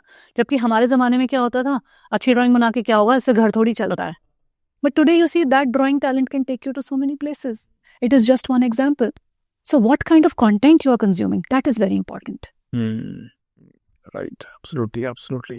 अब यहाँ पर मेरा एक सवाल है, जिससे क्या होता है, हम ये समझ रहे हैं कि हमारे जो बिलीफ सिस्टम है ये हमें बनाते हैं, बिगाड़ते हैं, और ऑफ कोर्स ये ज़रूरत है कि हमें बदलने चाहिए अगर कुछ खराब नज़र आता है तो। और बाकी दुनिया को देख कर नहीं, वो खुद को देख के कि मैं कहाँ हूँ आज, उसको देख के साफ नहीं होता है। लेकिन ना कुछ लोगों के ना बहुत ट्रॉमेटिक होता है एक्सपीरियंसेस पहले, छोटे अब्यूज, चाहे वो वर्बल हो चाहे वो फिजिकल हो, उसके बाद वो धारणा बन जाती है। वहां मुझे लगता है लोगों को और टफ होता होगा अपने बिलीफ सिस्टम को तोड़ना। डेफिनेटली बहुत टफ होता है। अगर किसी बच्चे के साथ कोई ऐसा अब्यूज हो गया है बचपन में, तो उसके लिए बहुत डिफिकल्ट होगा किसी लोगों पे ट्रस्ट करना। हाँ। अगर एक फीमेल चाइल्ड है, उसको किसी ने अब्यूज किया, तो वो लड़कों को लेके, पुरुषों को लेकर उसकी एक अजीब सी धारणा बन जाएगी। वो उन कमरों में जाना सेफ नहीं फील करेगी, वो अपनी बात रखना सेफ नहीं फील करेगी। तो डेफिनेटली उसके बिलीफ सिस्टम को बहुत गहरी चोट लगेगी। अगर एक बच्चा कोई थोड़ी सी ऊंचाई से गिर गया है, तो उसके बहुत ऐसे स्ट्रॉन्ग बिलीफ सिस्टम्स हो जाएंगे कि ऊंचाई के पास वो जाना नहीं चाहेगा। या अगर पानी में किसी को एक आध बार सफोकेशन फीलिंग हो गई है, या आप किसी लिफ्ट में फंस गए हैं, तो आप दूसरी बार जाने से पहले 1000 बार सोचेंगे और कोशिश करेंगे कि मैं सीढ़ियां ही चढ़ के चला जाऊं। तो डेफिनेटली अगर आपके साथ कोई ट्रॉमा से आपका कोई बिलीफ सिस्टम बन रहा है कि लिफ्ट सेफ नहीं होती है, या हाइट से गिर सकते हैं, बहुत चोट लग सकती है, या कोई आपका गलत फायदा उठा सकता है, आपको अब्यूज कर सकता है, तो वो डेफिनेटली आपका एक बिलीफ सिस्टम तो सेट करता है, और उससे आपका वर्ल्ड व्यू जो है वो नेगेटिव तो डेफिनेटली हो जाता है। लेकिन ऐसे जिन लोगों के साथ ऐसे अनफॉर्चुनेट इंस्टेंसेस हुए हैं ना, उनको आज अपनी लाइफ में ये देखना चाहिए कि आपके साथ जो एक इंस्टेंस हुआ या 2 इंस्टेंस हुए, बट आप आज एक जिंदगी जी आए हो, आप 15, 20, 25 साल के हो, आपके साथ बहुत सारे पॉजिटिव इंस्टेंसेस भी हुए। आपके साथ एक आदमी ने गलत किया, एक चीज से आप डर गए, लेकिन आपने बहुत सारी ऐसी लिफ्ट्स देखी हैं जो बहुत अच्छे से लोग जा रहे हैं लिफ्ट्स में। आपने बहुत सारे ऐसे दोस्त खुद बनाए हैं, आपकी लाइफ में रेफरेंसेस हैं। आपके परिवार वालों ने आपका साथ दिया, आपके फ्रेंड्स ने आपको सपोर्ट किया, कुछ लोगों ने आपके लिए जेन्युइनली तालियां भी बजाई, कुछ लोगों ने जलन भी की होगी, लेकिन कुछ लोगों ने जेन्युइनली आपको बताया कि यार ये वाला चैप्टर पढ़ ले, इसमें से इंपॉर्टेंट क्वेश्चंस आएंगे। तो आप उन रेफरेंसेस को भी इकट्ठा करना शुरू करो, क्योंकि देखो ह्यूमन साइकोलॉजी का ये हिस्सा है कि वो नेगेटिव को बहुत जल्दी पकड़ता है और बहुत गहरा पकड़ता है। अगर मैं आपके सामने एक व्हाइट कैनवस पे एक रेड डॉट बना दूं और पूछूं आपकी नजर कहाँ जा रही है, तो आप उस रेड डॉट को ही देखोगे। आप ये नहीं देखोगे कि पूरा कैनवस है, मैं इसमें कोई भी चित्र बना सकता हूँ, कुछ भी कर सकता हूँ, नज़र वो रेड पे जाएगी। तो ये ह्यूमन जो है ना, वो कमी और गलत एक्सपीरियंसेस, इन सब से बहुत ज़्यादा इम्पैक्ट हो जाता है, क्योंकि खुद को बचाना चाहते हैं ना, आगे मेरे साथ ये ना हो जाए, ये चीज़ तो बहुत गंदी थी, ये मेरे साथ दोबारा ना हो जाए, मुझे तकलीफ दोबारा न झेलनी पड़े। तो आपको बिलीफ सिस्टम खुद को बचाने के लिए बनाना पड़ता है। लेकिन जब आपके पास कुछ और ऐसे एक्सपीरियंसेस हो जाते हैं, आप थोड़े बड़े हो जाते हो, या वो इंस्टेंस थोड़ी आपकी लाइफ में पीछे छूट जाता है, तो आपको डेफिनेटली ऐसे चीज़ें देखनी चाहिए अपनी लाइफ में जो पॉजिटिव हो रही हैं, और वहाँ से अपने बिलीफ सिस्टम को थोड़ा थोड़ा करके इम्प्रूव करना चाहिए। क्योंकि जब भी हम ये रखेंगे ना बिलीफ सिस्टम की सब गंदे हैं, सब ऐसे हैं, सब वैसे हैं, जब हम जनरलाइज करना शुरू हो जाते हैं ना, तो इससे किसी को कोई फर्क नहीं पड़ता है। आपकी लाइफ में बहुत सफरिंग ऐड हो जाती है। अट्रैक्ट करते हो आप ऐसी ही चीजें अट्रैक्ट करते हो, चाहे ऐसी चीज दोबारा हो या ना हो, चाहे आप इतना बच के चल रहे हो कि शायद दोबारा ना हो आपके साथ, लेकिन आप वो भी तो नहीं अट्रैक्ट कर पाते ना जो करना चाहते हो। हाँ। जैसे मैं अपनी लाइफ में ना, मेरे बहुत बहुत सारे बिलीफ सिस्टम थे। जैसे मुझे ऐसा लगता था कि दोस्ती वगैरह नहीं होनी चाहिए ज्यादा, क्योंकि हमने बचपन से सीखा कि दोस्ती यारी में मत पड़ो, हाँ। पढ़ाई का काम करो। उनके पेरेंट्स के पास तो है, वो ऐसे कर लेंगे, वो वैसे कर लेंगे, तुम क्या करोगे, तुम दोस्ती में मत पड़ो। मैंने ये घर पे अपने बहुत सुना, और पता नहीं ये ना ऐसा नहीं होता है कि हाँ आपको बिलीफ सिस्टम मिल गया है, धीरे धीरे ना आप लोगों में उतना कंट्रीब्यूट नहीं करते, दोस्तों में। अच्छा, आप ऐसा जैसे छोटे छोटे रूप में लोग आपको स्पेशल फील कराते हैं फ्रेंड्स, आप वैसा नहीं करते उनके साथ, क्योंकि आपको लगता है इस सब में मुझे नहीं पढ़ना है, दोस्ती से मुझे अलग रहना है, क्योंकि मेरा फोकस है फर्स्ट आना, मेरा फोकस है अच्छा ये करना, अच्छा वो करना, compete करना और ये करना। तो मैंने रियलाइज करा कि मैंने अपनी वो शील्ड इतनी बड़ी कर ली थी कि जब एक उम्र के बाद जब अकल आने लगती है कि यार मैंने अगर कल इनका टिफिन खाया था तो आज मुझे भी खिलाना पड़ेगा, तो चलो मैं इनका भी नहीं खाती। क्योंकि एक लेवल के बाद तो वो एक क्या बोलेंगे उससे, एक अहम की भावना आ जाती है, और एक वो स्वाभिमान आ जाता है जिसको हम स्वाभिमान कहते हैं, सेल्फ रिस्पेक्ट, कि यार मैं रोज 10 लोगों का टिफिन खा रही हूँ और मैं अपना तो किसी को, मेरे पास तो है नहीं ऐसा, या मेरे पास वॉट है, मैं तो अफोर्ड नहीं कर सकती, या मुझे नहीं रिश्ता बिल्ड करना, तो मैं इनका भी नहीं खाऊंगी। तो आप अपनी दीवार इतनी शील्ड बड़ी कर लेते हो कि वो हो सकता है आपको वैसे दोस्तों से बचा लें। मेरे बहुत ऐसे दोस्त नहीं बने जो मुझे शराब, सिगरेट, दारू ये सब खिला पाएं, ऐसे दोस्त नहीं बने जो मुझे दूसरी चीज़ों में वो बहका पाएं, पर मेरे ऐसे दोस्त भी तो नहीं बने जो मुझे सपोर्ट कर पाए, मुझे नर्चर कर पाए, मेरे लिए तालियां बजा पाए। तो मेरे तो कुछ भी नहीं बने। आप समझ रहे हो। मैंने लाइफ में बाद में रियलाइज़ किया कि जो मैंने दीवार बनाई थी, और ये इसलिए बनाई थी क्योंकि हम बहुत लोअर मिडिल क्लास फैमिली से थे, रिसोर्सेज नहीं थे, पेरेंट्स ने इसलिए कहा कि दोस्तों में खर्चा होता है, कि तुम खर्चा ना करो, बेफजूल मत करो, माइंडसेट खराब मत करो, सिर्फ वन पॉइंटेड रखोगे, मुझे फर्स्ट आना है, व्हाटएवर बना। लेकिन मेरी ये दीवार ऐसी हो गई कि इसने तो सबको फिल्टर आउट कर दिया। इसने वो जो मुझे बहकाते, खिलाते, पिलाते और व्हाटएवर करते, वो लोग तो फिल्टर आउट किए, साथ ही साथ इसने वो अच्छे लोग भी फिल्टर कर दिए जो मुझे कहते यार शोभा तो अच्छा कर रही है यार, तू बढ़िया कर रही है यार, I am so happy for you, I am clapping for you, वो भी तो नहीं मिले मुझे। Then I realized कि boss these are some of very powerful learnings of my life, जो मुझे बहुत लेट रियलाइज हुआ लाइफ में, बहुत लेट, मतलब फिर मुझे रियलाइज हुआ कि ये क्यों ऐसा हुआ। मैंने उसमें अपना रोल देखा फिर, क्योंकि अपना बिलीफ क्या होता है, लोग तो ऐसे ही हैं, क्योंकि हमने यही सीखा घर से और हमने यही सोचा। फिर जब मैंने जेन्युइनली 360 डिग्री व्यू से देखा ना कि नहीं यार, लोग ऐसे नहीं है, उनके तो बड़े अच्छे दोस्त हैं, जेन्युइनली हैप्पी हैं, उसके संगीत पे तो इतने लोग नाच रहे हैं, दिल से नाच रहे हैं, उसको तो ये गिफ्ट दे रहे हैं, ऐसे प्यार जता रहे हैं, उसके लिए स्पेशल चीज़ कर रहे हैं, आपके लिए कोई क्यों नहीं कर रहा, क्योंकि आपने किसी के लिए की नहीं। अच्छा दोस्त कैसे पाएं का सबसे इजी फॉर्मूला है कि अच्छा दोस्त बन जाए। ये हम नहीं सीखते, क्योंकि खुद को बचाने के लिए हम देना नहीं चाहते। आजकल लोगों को कितने कमिटमेंट इश्यूज हो रहे हैं, क्यों हो रहे हैं? पहले वहां से इतना आएगा तो मैं इतना दूंगी, पहले देखो उसने कितना किया तो तुम इतना करो। घर से भी हमें यही सिखाया जाता है, पहले तो देख वो क्या कर रहा है, स्पेशली जब लड़का लड़की या कोई लव रिलेशनशिप की बात हो या शादी की बात हो, वो कितना कर रहे हैं पहले वो देखो। तो जब आप वही देखते रहोगे तो वो भी तो आपको देख रहे हैं ना, तो दोनों कम कम से कर रहे हैं, दोनों वो नहीं कर रहे, शायद उन्हें दिल से करना चाहते हैं, वो शायद वो दिल से करना कर चाहते सकते थे। हैं। शायद उनका एक्सप्रेशन है कि जब मैं किसी से प्यार करती हूँ तो मैं तो यार उनको रोज गुड मॉर्निंग के मैसेज भेजती हूँ, पर मत करना, क्योंकि ये ना लगे कि तुम डेस्परेट हो रही हो, लॉजिकल तुम तो प्यार में पड़ गई हो, तुम तो ऐसी हो। तो नेचुरली, और आपको चाहिए अंदर से कि वो भी मुझे करे, पर देने से ही आएगा। ये जब आपको समझ में आ जाएगा ना, ये मुझे बहुत लेट समझ आया लाइफ में। मुझे कंट्रीब्यूशन का मतलब ही नहीं पता था, क्योंकि मुझे हमेशा गेन करना था, मुझे हमेशा कुछ पा जाना था, कुछ कर लेना था। सब कर लिया मैंने, उसके बाद मुझे समझ में आया कि boss this is not enough, because ऐसा का क्या फायदा जब कोई है ही नहीं आपकी लाइफ में, तो क्या करोगे उसका। आपने वैसे दोस्त नहीं बनाए, वैसे रिश्ते नहीं बनाए, आपने वैसा अपने आसपास वो नहीं सिस्टम नहीं खड़ा किया जहाँ से आपको अच्छा फील हो अपनी लाइफ में, तो अचीव करके भी क्या कर लिया। तो मैंने ये सब लर्निंग सीखी है। तो जो लोग इसको देख रहे हैं, इस कॉन्वर्जेशन को, आई रियली होप कि वो अगर ये एक दो चीज़ें भी अपनी लाइफ में झांक पाएँ, जेन्युइनली प्रैक्टिकली देख पाएँ कि यार मैं जिन चीज़ों से बच रही हूँ, वो जो दीवार है मुझे किस किस से बचा रही है। मेरी ब्लेसिंग्स को भी तो ब्लॉक कर रही है, कुछ ब्लॉक कर रही है। अगर वो मेरे में हार्म ना आए, उसको ब्लॉक कर रही है, तो ब्लेसिंग्स को भी तो ब्लॉक कर रही है। तो मुझे खिड़की तो खोलनी पड़ेगी उस दीवार में। अब वो खिड़की कहाँ बनाऊँ, कैसे बनाऊँ, उसमें से क्या आएगा, ये सब फिर आपकी जर्नी है, ये सब आपकी समझदारी है, आपकी विजडम है। कभी ऐसी जगह खिड़की बन जाएगी कि बड़ा धोखा आ जाएगा, बिट्रेल आ जाएगा, फिर ये लगेगा यार दीवार ही अच्छी थी, कम से कम धोखे से दिल तो नहीं टूटता था। फिर चैलेंज हो जाएगा बिलीफ सिस्टम की, यार गलत किया मैंने, शोभा की बात सुन के खिड़की बना ली, देखो धोखा हो गया मेरे साथ, पहले ही बढ़िया थी, कम से कम हार्ट ब्रेक तो नहीं हुआ था। लेकिन हार्ट ब्रेक, वो आपको फीलिंग तो समझ में आई ना कि आप कितने इमोशनल हो, आप कैसे फील करते हो। आप जब अगर अपने रॉक बॉटम पे चले जाते हो तो आपको तब कैसी फीलिंग आती है? तब आप कौन इंसान हो? क्या तब आप वो इंसान हो जिसको उठना नहीं आता, या वो इंसान हो जो वहां से उठ के फिर दोबारा करेगा?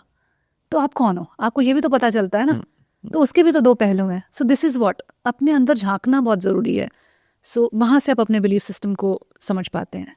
आई थिंक बहुत ही खूबसूरती से आपने बताया, और मुझे ऐसा लगता है कि जितने भी लोग इस पॉडकास्ट को देख रहे हैं ना, वो ये समझ गए होंगे कि जब हम अपने सामने वो शील्ड लगा लेते हैं, हमें कई बार लगता है, या फैमिलीज पेरेंट्स को लगता है कि ये प्रोटेक्शन है, बट इट इज़ नॉट।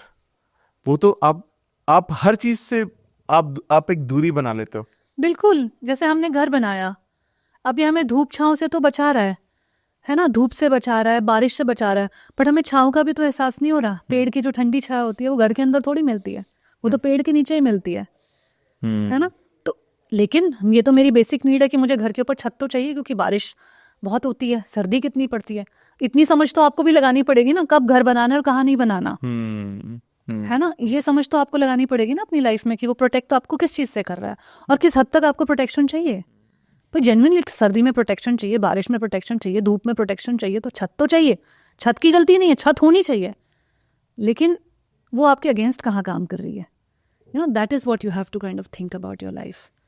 तो अक्सर कई बार ऐसा आपको फील होता है कि जो मेरा बिलीफ सिस्टम है, ये मेरे को उसको बदलने की जरूरत है। मतलब इतने एक्सपीरियंस है आपको, आपने इतने साल, ऑलमोस्ट 17 साल से आप काम कर रहे हो, पता नहीं कितने शोज आपने होस्ट किए, अब अपना पॉडकास्ट सक्सेसफुली भी रन कर रहे हो, बहुत कुछ कर रहे हो, बहुत लोगों से मिलते भी हो।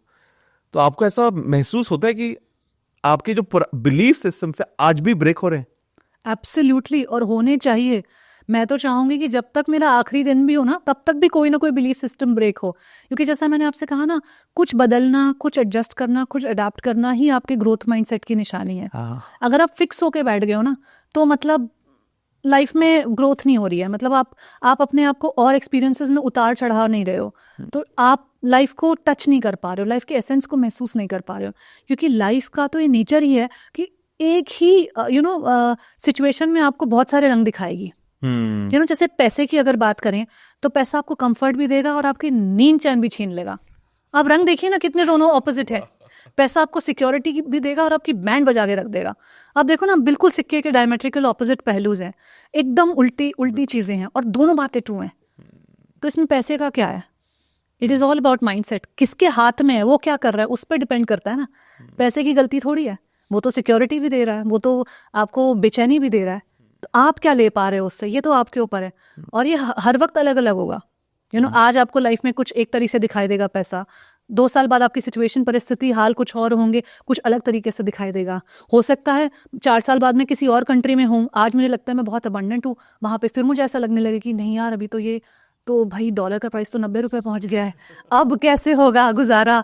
फिर से वो सर्वाइवल इंस्टिंक्ट्स आ जाएंगी, फिर उनको चैलेंज करना पड़ेगा, फिर नए अपने तरीके बनाने पड़ेंगे। ये तो चैलेंज करना तो बहुत ज़रूरी है, और इनका बार बार बदलते रहना, एक ही चीज़ का आपको लाइफ में डिफरेंट पहलू दिखाते रहना, और आपका ये क्षमता रखना कि मैं इसके अगर 100 पहलू हैं तो 100 के 100 देख जाऊं, that is a life fully lived ना, है ना। अगर आपने उसका एक ही पार्ट एंजॉय किया, एक ही पार्ट सफ़र किया, तो फिर मज़ा नहीं आया। मतलब वो उसके सारे फ्लेवर्स मैं तो सारे चक्के जाऊंगी। मैंने तो ये सोचा हुआ है। तो ऐसा कोई लेटेस्ट बिलीफ है आपका जो भी ब्रेक, और आपको तो यार ये तो माय गॉड। लेटेस्ट तो मैं अगर आपको बताऊं, कुछ साल पहले तक ना, मुझे, जैसा मैंने आपसे कहा ना, फेलियर से बहुत डर लगता था। फेलियर फिर भी मुझे समझ आने लगे, कुछ एक्सपीरियंसेस ऐसे हुए कि फेलियर समझ आ गए। लेकिन फिर मेरा दूसरा जो डर पैदा हुआ, रॉक बॉटम से हुआ। रॉक बॉटम मतलब ऐसे आप फेलियर पे आ गए हो कि जिससे नीचे जाने का स्कोप ही नहीं है। आपने इतना नीचे, मतलब वो समुद्र के तले पे आ गए हो, अब से नीचे जा ही नहीं सकते। जो 300, 500, 1000 मीटर की गहराई थी, अब वो तय करके अब बिल्कुल रॉक बॉटम पे खड़े हो। तो मुझे लगता था कुछ भी हो जाए, वर्स्ट केस सिनेरियो नहीं आना चाहिए लाइफ में। ट्रू, हमेशा प्लानिंग करते हैं ना, वर्स्ट केस सिनेरियो के लिए प्लान करो ताकि वो कभी आए ना आपकी लाइफ में। जब मैंने कुछ सालों पहले रॉक बॉटम हिट किया, तो मेरा वहाँ पे बिलीफ सिस्टम चेंज हुआ कुछ टाइम तक। क्योंकि जब तक आप रॉक बॉटम के साथ लड़ाई करते रहते हो, मेरे साथ क्यों हुआ, आप विक्टिम मोड में रहते हो कि ऑब्वियसली हम रहते ही है ना, क्योंकि हम चाहते नहीं हमारे साथ हो। हमारी तैयारी भी जीत की होती है, सबकी होती है, right. पर कभी कभी हम नहीं जीत पाते। कभी कभी लाइफ लाके ऐसे पटकती है कि लगता है कि इससे तो नीचे जा नहीं सकते, ऊपर आने की हिम्मत नहीं है, सब खत्म हो गया, ऊपर खड़े नहीं हो सकते क्योंकि पैर बिल्कुल घायल हो चुके हैं, और नीचे तो कुछ है नहीं जगह जाने के, मैं कहाँ मुंह छुपाऊं या क्या करूं अपनी लाइफ के साथ, राइट। कभी कभी ऐसी सिचुएशंस लाइफ में आ जाती हैं, हालांकि आपकी तैयारी जीत की ही होती है, राइट। आप वो सब कुछ अपने को बचा के, प्लान करके, प्रिपेयर होके, अट्रैक्ट करके, मैनिफेस्ट करके चल रहे होते हो, but sometimes life puts you at absolute rock bottoms.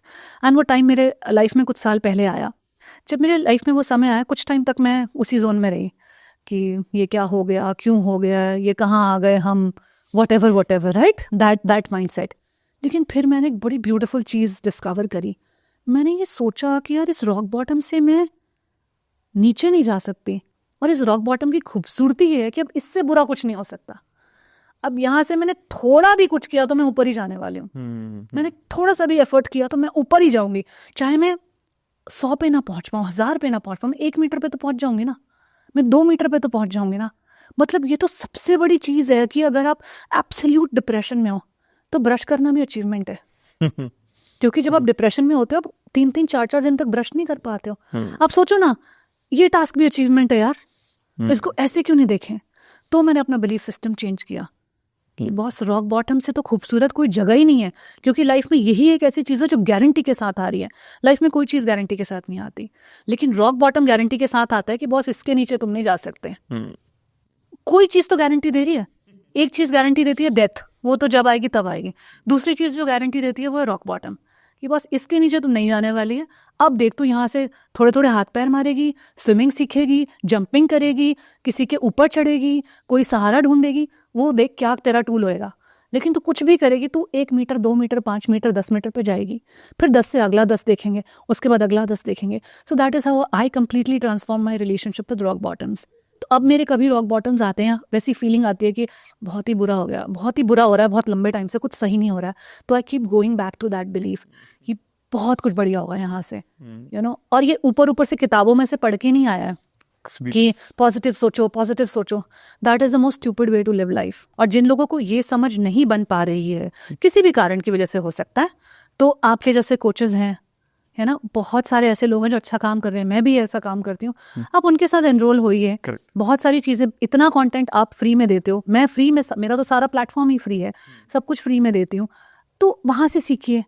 थोड़ा बहुत अपना पैसा इन्वेस्ट कीजिए कुछ और आगे का सीखने के लिए, क्योंकि ये भी एक बिलीफ सिस्टम है कि मेरी पढ़ाई खत्म हो गई, डिग्री खत्म हो गई, ग्रेजुएशन, पोस्ट ग्रेजुएशन, नौकरी लग गई, तो मतलब मैं सीख गया हूँ, अब मेरे को कुछ कोर्स नहीं करना, अब मेरे को कुछ पढ़ना नहीं है। अरे भाई, आपने वो तो स्किल सीखा था ना, एक प्रोफेशनल स्किल सीखा था, या आपने एक प्रोफेशनल डिग्री ली। अब लाइफ कैसे जीते हैं, फियर को कैसे हैंडल करना है, रिजेक्शन को कैसे हैंडल करना है। 2 रिजेक्शन हो जाते हैं, आपका कॉन्फिडेंस की धज्जियां उड़ जाती है कि आप अगले 4 साल तक रिलेशनशिप में जाना ही नहीं चाहते हो। 2 जॉब के ऑफर्स में आपके रिजेक्शन हो गए, तो आप जिस जॉब में जैसे तैसे वहीं पड़े रहते हो कि मुझे कुछ ट्राई ही नहीं करना, राइट। सो ये तो आपका लाइफ जीने का स्किल का लेवल है, और ऐसा नहीं है कि इसको सीखा नहीं जा सकता। शायद आपके अंदर अभी वो समझ नहीं है, या आप वो नहीं सीख पाए, या आपका माहौल ऐसा नहीं रहा, but whatever reason, you don't know how to handle rejection right now. It is making you feel very very sad, it is attacking your confidence. तो आप सीखो ना, बहुत लोग हैं जो सिखा रहे हैं, वही तो अच्छे कंटेंट की बात है ना। अच्छे कंटेंट की तरफ जाओ, ढूंढो। लोग ये बात पूछते हैं मुझसे कि ऐसे तो लोग कहाँ मिलेंगे। आप अंदर चाह तो पैदा करो कि मुझे ऐसे लोग मिलेंगे, मतलब मुझे ढूंढने हैं, या कोई मुझे मेरे ये के बारे में कुछ बताए यार, मैं उससे बिट्रेल, आप ये एक्सेप्ट तो करो कि मुझसे बिट्रेल हैंडल नहीं होता। फिर मैं बहुत अग्रेसिव हो जाता हूँ, या फिर मुझे बहुत एंगर आता है, या मेरा पूरा कॉन्फिडेंस टूट जाता है। क्या होता है आपके साथ? क्योंकि 50 लोग बिट्रेल को 50 तरीकों से हैंडल करेंगे, करेक्ट है ना। कोई पैसिव अग्रेसिव हो जाएगा, कोई उसको मानेगा ही नहीं कि ये बिट्रेल है, कोई बिल्कुल ही डिल्यूजनल और डिनाइल में चला जाएगा, कोई इतना धक्का लेके बैठ जाएगा कि बिल्कुल डिप्रेशन तक पहुंच गए, कोई इतना धक्का लेगा कि मेरे को चौकन्ना होना है, सब जगह बिट्रेल है, पूरी दुनिया बिट्रेल है। ये ना, आपका वर्ल्ड व्यू क्या शेप कर रहा है वो, क्योंकि 50 वर्ल्ड व्यूज हैं। तो आपको भी समझ नहीं है, तो आप कुछ ऐसी पढ़ाई करें, कुछ किताबों में इन्वेस्ट करें, कुछ अच्छी वीडियोस देखें, कुछ फ्री कंटेंट देखें, कुछ पेड कंटेंट लें, और अपने आप को इम्प्रूव करने की कोशिश करें। बिकॉज हमारा एजुकेशन सिस्टम में ये कमी है कि हमें लाइफ को कैसे जीना है ना, वो नहीं सिखाते। दे जस्ट लाइफ में जीविका कैसे पानी है उतना सिखाने के केपेबल कर देता है, लेकिन लाइफ में जीवन कैसे पाना है, जीना कैसे है, वो नहीं सिखाता हमारा एजुकेशन सिस्टम। वो उसका सबसे बड़ा एक मुझे लगता है एक ड्रॉबैक है। और मैं कई बार जब ऐसे रूम्स में होती हूँ जहाँ पे मिनिस्टर्स होते हैं या जहाँ पे कुछ ऐसे इन्फ्लुएंशियल लोग होते हैं, तो मैं सबसे पहले उन्हें यही बोलती हूँ कि यार स्कूल में मुझे इमोशनल इंटेलिजेंस के क्लासेस शुरू करने हैं। कहाँ से शुरू करें? एक इसको एक एज अ वेव कैसे हम पैदा करें? क्या हम गवर्नमेंट स्कूल से शुरू करें? क्या हम 0 पीरियड टाइप का कुछ करें? हफ्ते में 1 क्लास करें, 1 हफ्ते का मॉड्यूल करें? मैं कई बार ये बात करती रहती हूँ। पता नहीं कब ये चीज़ें सक्सेसफुल होंगी, लेकिन हो सकता है मैं अगर 100 लोगों को आइडिया दूँ तो शायद कोई एक इंसान उतर के आए जो बोले यार शोभा करते हैं, लेट्स ट्राई दिस। क्योंकि मुझे जेन्युइनली ये लगता है कि अगर बचपन से ये बातें, ये कोई बहुत ऐसी बातें नहीं है जो मतलब आउट ऑफ द वर्ल्ड हैं, जो नहीं पता हो सकती, बस हमें नहीं पता क्योंकि हमें उसकी एक्सेस नहीं है। क्योंकि हम एक अपनी लाइफ को उतनी ही पर्व्यू से देख रहे हैं जो हमारी अपब्रिंगिंग, हमारे पेरेंट्स की अपब्रिंगिंग, उनके एक्सपीरियंसेस रहे हैं। पर दुनिया इतनी खुल गई है, और अब तो पूरी खुल गई है because of the internet, right? अब मेरा रेफरेंस पॉइंट वहाँ से ही नहीं आ रहा है कि मुझे क्या बनना है या मेरे आसपास लोग क्या बन रहे हैं। पहले हमारे रेफरेंस पॉइंट हुआ शर्मा जी का बेटा क्या कर रहा है या ताऊ जी का बेटे ने कितना कर लिया। ना हमारे रेफरेंस पॉइंट है कि टेलर स्विफ्ट क्या कर रही है, ब्रायन एडम्स कहाँ चला गया, फलाने ने क्या कर लिया। That is what it is, right? Correct. My reference points, everybody has become like an inspiration and at the same time a competition to me. So I have to open my perspective. उसके अलावा कोई चारा नहीं है। I think बहुत ही important discussion थी जो हमने की अभी, और मुझे ऐसा लगता है कि आज ये पॉडकास्ट देखने के बाद बहुत सारे लोगों को अपने अपने सवालों के जवाब मिलेंगे। और कई बार जब लोग अपनी लाइफ में कहीं ना कहीं अटके हुए हैं ना, जो वो राइट सॉल्यूशन नहीं दे पा रहे हैं, या वो ये समझ पाएंगे कि जो मैंने डिसीजन लिए हैं वो सच में मेरे डिसीजन है या मैंने किसी से इन्फ्लुएंस होके, मतलब मैंने उसका रेफरेंस पॉइंट कहाँ से उठाकर वो सारी चीजें करनी शुरू की हैं, या खुद के ही कुछ डिसीजंस जो गलत हो गए वहां से मैंने अब ये पकड़ लिया कि ये वाला डिसीजन तो गलत ही होता है। ट्राई नहीं करना चाहिए तो गलत होता है। अगर आपने 2 बार क्लाउड किचन खोली और दोनों बार नहीं चली तो आपका सिस्टम बन गया कि ये नहीं चल रही है। लेकिन आप देखो ना, रोज इतनी खुल रही है क्लाउड किचन और रोज सक्सेसफुल हो रही है। हो सकता है आपके पास उसकी मॉडलिटी अभी नहीं है, आपके पास स्ट्रक्चर फ्रेमवर्क नहीं है, आपके पास वैसी टीम नहीं है, आपके पास शायद वैसा कॉन्सेप्ट नहीं है, आपके जो चैलेंजेस हैं वो अलग अलग हो सकते हैं। लेकिन ये कह देना कि क्लाउड किचन तो धंधा ही बेकार है, that is wrong. That is where we have to learn to not say those things. आप मत करो अगला क्लाउड किचन का बिजनेस, आप कुछ और करो, आप मत करो, लेकिन ये मत बोलो, क्योंकि जितनी बार आप रिपीट करोगे आप खुद भी एक नेगेटिव बिलीफ को अपने अंदर बढ़ाते रहते हो और आपके आसपास जो भी उस चीज को सुन रहे हैं वो भी उन सब का भी आप खराब कर देते हो, उन सब के लिए भी आप खराब कर देते हो। तो ये कहना बंद करो, मत करो आप क्लाउड किचन। आपने 2 बार कर लिया, नहीं हुआ, you should also know where to stop. ये मतलब नहीं है कि ट्राई कर 20 बार हमने ट्राई कर लिया जी, पॉडकास्ट के जैसे मैंने 100 एपिसोड बना लिए, कुछ भी नहीं चल रहा और मैं बिलीफ लेके बैठी हूँ कि मन में है विश्वास, पूरा है विश्वास, हम होंगे कामयाब एक दिन। 2 साल से आप लगे हुए हो 100 एपिसोड, लोग आपके 40 भी नहीं देख रहे पॉडकास्ट को, 2 बंदे कुछ सीख के नहीं जा रहे और आप कह रहे हो जी मैं तो ये करूंगी वो करूंगी। तो प्रूफ ऑफ कॉन्सेप्ट भी जरूरी है। इट्स नॉट दैट कि आप इम्प्रैक्टिकल होके भी मैं दृढ़ निश्चय से सब कुछ कर लूंगी, doesn't work like that. But ये कह देना कि अरे यहाँ तो कुछ होता ही नहीं है, ये तो होता ही, आपकी रियलिटी कि शायद आपके लिए नहीं हो रहा, शायद आपका समय सही नहीं है, आपके पास स्किल नहीं है, whatever that could be a challenge. लेकिन there is nothing wrong in that. आप वो बिलीफ ना अपना सेट करो, क्योंकि फिर आप विक्टिम बन जाते हो। हाँ। जब आप ये सोचते हो ना कि मेरी तो किस्मत ही खराब है, देखो मैंने इतने लाख लगा दिए थे, पैसा भी डूब गया, ये हो गया वो हो गया, उस एक बिलीफ से आपके बहुत बिलीफ जुड़ जाते हैं कि लोग, स्टाफ तो अच्छा मिलता ही नहीं है। आपने सुना होगा लोग ये बोलते हैं। आप एक सोचो ना, आपके क्लाउड किचन फेल हो गए, क्या बिलीफ बना कि ये तो बिजनेस ही बेकार है, स्टाफ तो अच्छा मिलता ही नहीं है, काम करने वाले तो किसको ही मिलते हैं, और आपने आसपास वाले सबकी बिलीफ सिस्टम खराब कर दी। अब वो आपकी लर्निंग्स अपनी लाइफ में अपनी अपनी जगह लगाएंगे। किसी को कोई और दुकान चलानी है, कोई और बिजनेस करना है, वो भी सोचेगा यार स्टाफ तो नहीं मिलता रिलायबल, लोग तो पैसे चुरा लेते हैं, इन पे तो भरोसा नहीं कर सकते, ऑल ऑफ दैट नॉनसेंस। क्यों बिलीव करना है सब नेगेटिव? अपनी लर्निंग लो, आपका नहीं चला, do something else, but don't live in this ये मैं सबको कहती हूँ कि आप प्लीज ये सब नेगेटिव में जीना बंद करो। और अपने इमीडिएट नेक्स्ट, आपके बच्चे को भी ये मत बोलो कि बेटा मैंने क्लाउड किचन शुरू की थी, तू मत करियो, बेकार होता है। अरे अब समय बदल गया है, आपने शुरू की थी जब की थी, आज स्विगी जोमेटो का जमाना है, क्या पता उसकी निकल पड़े। आजकल आइडियाज इतने सारे हैं, ऐप से ऑर्डर हो रहा है, कितने इनोवेटिव आइडिया से मार्केटिंग हो रही है, सोशल मीडिया है, पता नहीं क्या क्या है। आपके बच्चे का कितना फ्रेंडशिप का नेटवर्क है, क्या सर्कल है, क्या वो अपने कॉलेज में कनेक्टेड है अपनी टीम्स के साथ, क्या वो कहीं केटरिंग कर सकता है, क्या मालूम उसके पास 50 आइडियाज़ हों या वो कर पाए। अब आप उसके माइंड में भरते जाओ, मैं नहीं कर पाया था तो तू नहीं कर पाएगा। This is so wrong, you know. So ये सब चीज़ें मत करें। अपने नेगेटिव एक्सपीरियंस से भी अपनी लाइफ को ना देखें, ना दूसरों को बताएं कि ये मत करना, इससे ऐसा हो जाता है। मैं तो इसमें मानती हूँ, यू नो।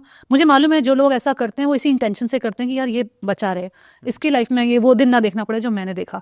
लेकिन जो उसकी लाइफ में जो उसकी के विधि का विधान है ना, जो उसकी डेस्टिनी, वो होना ही होना है, ठीक है। तो आप वो नहीं बचा सकते। तो आप अपनी ये वाली, उसके ऊपर अपनी इनसिक्योरिटीज़ मत थोपो, उसके ऊपर अपने फेलियर्स मत थोपो, उसको करके फेल होके करने दो। क्या पता आप में वो जज्बा नहीं था चलाने का। हम अपनी गलती तो मानते नहीं है ना, हम ये तो देखते नहीं कि मेरे अंदर वो पेशेंस ही नहीं था शायद। शायद मैं 2 महीने और करता तो ब्रेक इवन हो जाता। There could be 100 reasons why it did not work and there could be 100 ways how it could have worked, right? But you don't transfer that to others is what I try to say. तो ये एक मतलब is something I believe in. नहीं absolutely I think, और ये शायद ये बहुत इंपॉर्टेंट है, बहुत ज़रूरी है ये समझना। And I am sure about it कि जितने भी लोग इस पॉडकास्ट को सुन रहे हैं उनको ये समझ में आएगा कि यार please take care of your own beliefs. And अगर कुछ भी ऐसा है जो आपके लिए बहुत अच्छा नहीं रहा तो उसको स्प्रेड भी ना करें, ये बहुत जरूरी है। प्लीज मत करें, क्योंकि जितनी बार आप स्प्रेड करते हो ना उतनी बार आप रिपीट करते हो और अकेले स्ट्रांग हो रहा है, और खुद का तो स्ट्रांग हो रहा है, खुद का तो नुकसान हो ही गया। खुद का तो कोई भी बिजनेस करने से पहले अब हाथ पैर कांपेंगे ही कांपेंगे और डिसीजन नहीं बनेगा। खुद के तो आपको क्लाउडीनेस रहेगी माइंड में, दूसरे का आपने और हिला दिया, मतलब कुछ फायदा नहीं हुआ उसको करने से। तो अच्छी बात करो, अच्छी बात सुनो, जो लर्निंग्स है पेपर पे लिखो और आगे अपनी लर्निंग्स के हिसाब से अपनी लाइफ चलाओ। लेकिन ज्यादा ज्ञान ना दो ना लो, है ना, सीधी बात है। अपनी लाइफ में से अपने रेफरेंस पॉइंट ड्रॉ करो। ये मेरी बात इसलिए मत सुनो कि शोभा ने ऐसा कह दिया या अमित ऐसा कह रहे हैं। आप ये देखो वो कह रहे हैं तो आपकी लाइफ में कैसा दिख रहा है, यू नो। अगर आपको कोई कह रहा है डरो मत डरो मत, अब डरो मत से डरो मत होना होता तो किसी को फोबियाज होते ही नहीं। सही बात। भाई आपकी लाइफ में कैसे शो कर रहा है, फिर उसका क्या ट्रीटमेंट है, उस पर कैसे अटैक होगा, क्योंकि हर फोबिया का अलग इलाज होगा, अलग तरीका होगा उसको अटैक करने का, है ना। तो वो देखो, हमारी बातें इसलिए मत मानो या इसलिए मत सुनो कि ये कह रहे हैं जी इनके अनुभव है। अनुभव को सुनो, अनुभव से सीखने की कोशिश भी करो।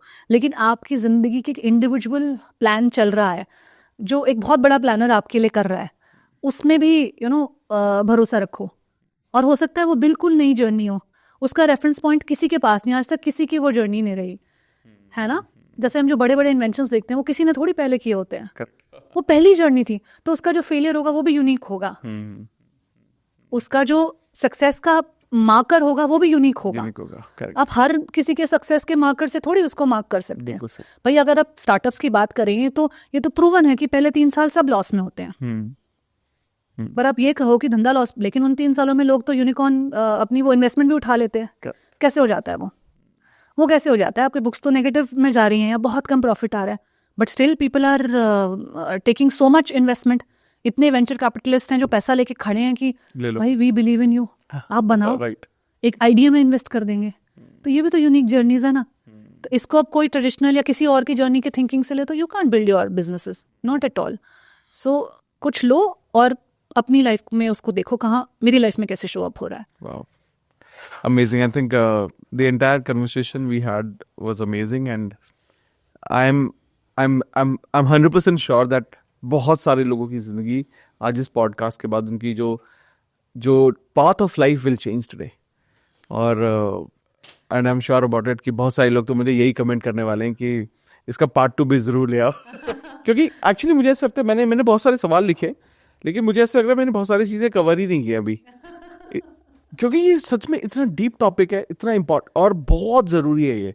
क्योंकि जब हम लॉ ऑफ अट्रैक्शन, मैनिफेस्टेशन के बारे में बात कर रहे हैं, लेकिन आपने वो तो कवर कर ही दिया, बट आपने ना ओवरऑल लाइफ को कवर कर दिया, जहाँ पर आपके बिलीफ सिर्फ मैनिफेस्टेशन के लिए ज़रूरी नहीं है, लाइफ को शांति से जीने के लिए भी ज़रूरी है, एक सही डायरेक्शन में जाने के लिए भी ज़रूरी है, ताकि आप एक नॉर्मल इंसान की तरह जी तो सके। हाँ। Amazing. So any final message you want to give to our audience? Amit ji, final message अगर मुझे देना हो तो मेरी लाइफ की जो सबसे बड़ी लर्निंग रही है वो मेरा रॉक बॉटम्स के साथ रिश्ता जो मैंने चेंज कर लिया वो है। तो आज जो भी लोग इस पॉडकास्ट को देख रहे हैं, लाइफ में कहीं थोड़ा हारा हुआ महसूस कर रहे हैं, कहीं पे दुखी महसूस कर रहे हैं, या ऐसा लग रहा है कि इससे बुरा तो कुछ हो ही नहीं सकता था, सबसे बुरा मेरे साथ हो गया, सबसे बुरा वाला ब्रेकअप तो मेरा ही हुआ है, सबसे गंदी जॉब तो मेरी है, सबसे बेकार पेरेंट्स तो मुझे मिले हैं, सबसे गंदा कॉलेज तो मेरा है, व्हाटएवर, जहाँ भी आप फील करते हो कि आप बिल्कुल रॉक बॉटम पे आ गए हो, अपना वहाँ पे नजरिया बदल लो। आप जेन्युइनली ये सोचो कि अगर आप इतने रॉक बॉटम पे हो, आप सबसे नीचे हो, तो आप इससे नीचे नहीं जा सकते। तो आप कुछ भी करोगे, थोड़ा सा भी करोगे, क्रॉल भी करोगे, तो आप थोड़ा ऊपर ही आओगे। सबसे बड़ी लर्निंग ये ले लो, बस रॉक बॉटम पे हार के नहीं बैठना है। ये नहीं सोचना है कि सबसे बुरा हो गया, बस यही मेरी डेस्टिनी है। No, that is not. Rock bottoms की सबसे खूबसूरत बात यह है कि they are the only thing in life that come with a guarantee. आप उसके नीचे नहीं जा सकते हो, ये आपको लिख के दे दिया गया है। तो आप कुछ भी करो, आप ऊपर ही जाओगे। तो आप वहां पे बस इतनी कोशिश करना कि कुछ कर लेना, अब वो कुछ को और बड़ा और बड़ा और बड़ा, वो सब होता रहेगा, वो इवॉल्व होगा, प्रोसेस है ना। जब आप एक कदम रखते हो ना, तो फिर आपको दूसरा रास्ता दिखने लगता है, फिर तीसरा दिखने लगता है, पर पहला तो उठाओ। रॉक बॉटम पे बैठना नहीं है हार के। बस मैं ये कहना चाहूंगी किसी को, कुछ भी करो। अगर आपका रॉक बॉटम बिजनेस में आ गया, आप रिलेशनशिप में अच्छा कर लो। अगर बिजनेस में उस वक्त पे कुछ नहीं समझ में आ रहा, मुझे 0.1% भी नहीं समझ में आ रहा, कोई बात नहीं, थोड़े दिन इसको साइड पे रखते हैं, कहीं और एक्सेल करते हैं, क्योंकि वहां से कुछ और एनर्जी मिलेगी। वो एनर्जी फिर आपके पूरे शरीर के एक एक सेल में रब होती है। अगर आपने देखा होगा, अगर आपकी वाइफ के साथ बहुत अच्छा दिन गया, रिलेशनशिप बहुत अच्छा है, तो वो एनर्जी आपके काम में भी रब होती है। राइट। काम में आज खराब डे भी था, लेकिन आज उधर अच्छी बात हो गई, तो अगले दिन पूरी मोटिवेशन से आओगे। राइट। अब काम में भी खराब डे था, वहां भी लड़ाई होगी, तो अगले दिन भी बेकार मूड से ही आओगे काम पे। तो this is what you have to see कि अगर उस एरिया में 0.1% भी एफर्ट लगा पा रहे हो, रॉक बॉटम से निकलने का लगा लो। कुछ भी नहीं समझ में आ रहा तो कोई बात नहीं, साइड रखो, दूसरे एरिया पे काम करो, तीसरे एरिया पे काम करो। लाइफ में बहुत एरियाज है काम करने के लिए, बट खाली मत बैठो, क्योंकि खाली दिमाग में ना फिर बहुत कुछ भरता है। और मोस्टली जब आप रॉक बॉटम पे होते हो, बिल्कुल नीचे होते हो, तो नेगेटिव ही भरता है। You know, that is how the design of life is. जो इसकी एक तरह से ब्यूटी भी है और एक तरह से इसकी सबसे बड़ी कमी भी है। तो इसमें से ब्यूटी वाले पार्ट को पकड़ो, कमी वाले पार्ट को छोड़ो, and just keep going ahead. So thank you so much. I think मेरे लिए खुद के लिए बहुत कुछ सीखने को था आज, और and I am sure about it, जैसे मैंने पहले बोला, बहुत सारे लोगों को बहुत कुछ सीखने को मिलेगा, और आई एम श्योर अबाउट इट आप सब लोगों को भी बहुत अच्छा लगा होगा। और अगर कुछ इसमें से ऐसा था कि इनकी इतनी सारी, क्योंकि सारी जो चीज़ें शोभा जी ने बताई, ये सारी इन्होंने अपने एक्सपीरियंस को समझ के, उसके एक्सपीरियंस को लेके, कि अपनी लाइफ में क्या क्या फेजेस उन्होंने देखे, वहाँ से उठा के दी। अगर आप किसी भी पॉइंट से बहुत ज़्यादा रिलेट कर पाए, तो मुझे जो कमेंट बॉक्स में कमेंट करके ज़रूर बताना। और मैं शोभा जी के जो एक बहुत ही अमेजिंग पॉडकास्ट चैनल है, मैं उसका लिंक भी डाल दूंगा, ताकि, क्योंकि आपके पॉडकास्ट बहुत अच्छे हैं, मैंने पर्सनली भी देखे हैं, और बहुत अच्छे गेस्ट आते हैं, और जिस तरह से आप उनके साथ इन्वॉल्व होकर जो डिस्कशन करते हैं, मुझे पर्सनली बहुत ज़्यादा पसंद है, and I am sure about it सब हमारे ऑडियंस को भी समझ में आएगा, अच्छा लगेगा उनको। अमित जी, आप खुद इतने सिक्योर इंसान हो, आप खुद इतने काइंड इंसान हो कि आपको सब कुछ बहुत अच्छा लगता है, एंड आप बहुत मॉडेस्ट भी हो, जो आप इतनी मेरी तारीफ भी कर रहे हो और पॉडकास्ट की भी तारीफ कर रहे हो। वो तो जब लोग देखेंगे वो अपना निर्णय लेंगे, उन्हें कैसा लगा। लेकिन मैं स्टैंड करती हूँ एब्सोल्यूट ट्रांसफॉर्मेशन के लिए। मुझे लगता है कि आप अपनी लाइफ को पूरा ट्रांसफॉर्म कर सकते हैं, पूरा बदल सकते हैं किसी भी एरिया में। अगर आप 0 पे भी हैं तो आप हीरो बन सकते हैं, 100 पे जा सकते हैं किसी भी एरिया में, और ये कोई भी कर सकता है। I stand for that transformation. इसीलिए मैं एकदम प्रैक्टिकल बात करती हूँ और एकदम प्रैक्टिकल तरीके से कॉन्वर्जेशन को अप्रोच करती हूँ। मैं पढ़ती बहुत हूँ, बहुत थ्योरी मेरे पास भी है, बहुत मॉडल्स मेरे पास भी हैं, बहुत एग्जाम्पल्स, रेफरेंसेस, सब कुछ हैं, राइट। लेकिन हम इसको सिंप्लीफाई कैसे कर पाएं कि कोई इंसान अपनी लाइफ को देख पाए उस कॉन्वर्जेशन में।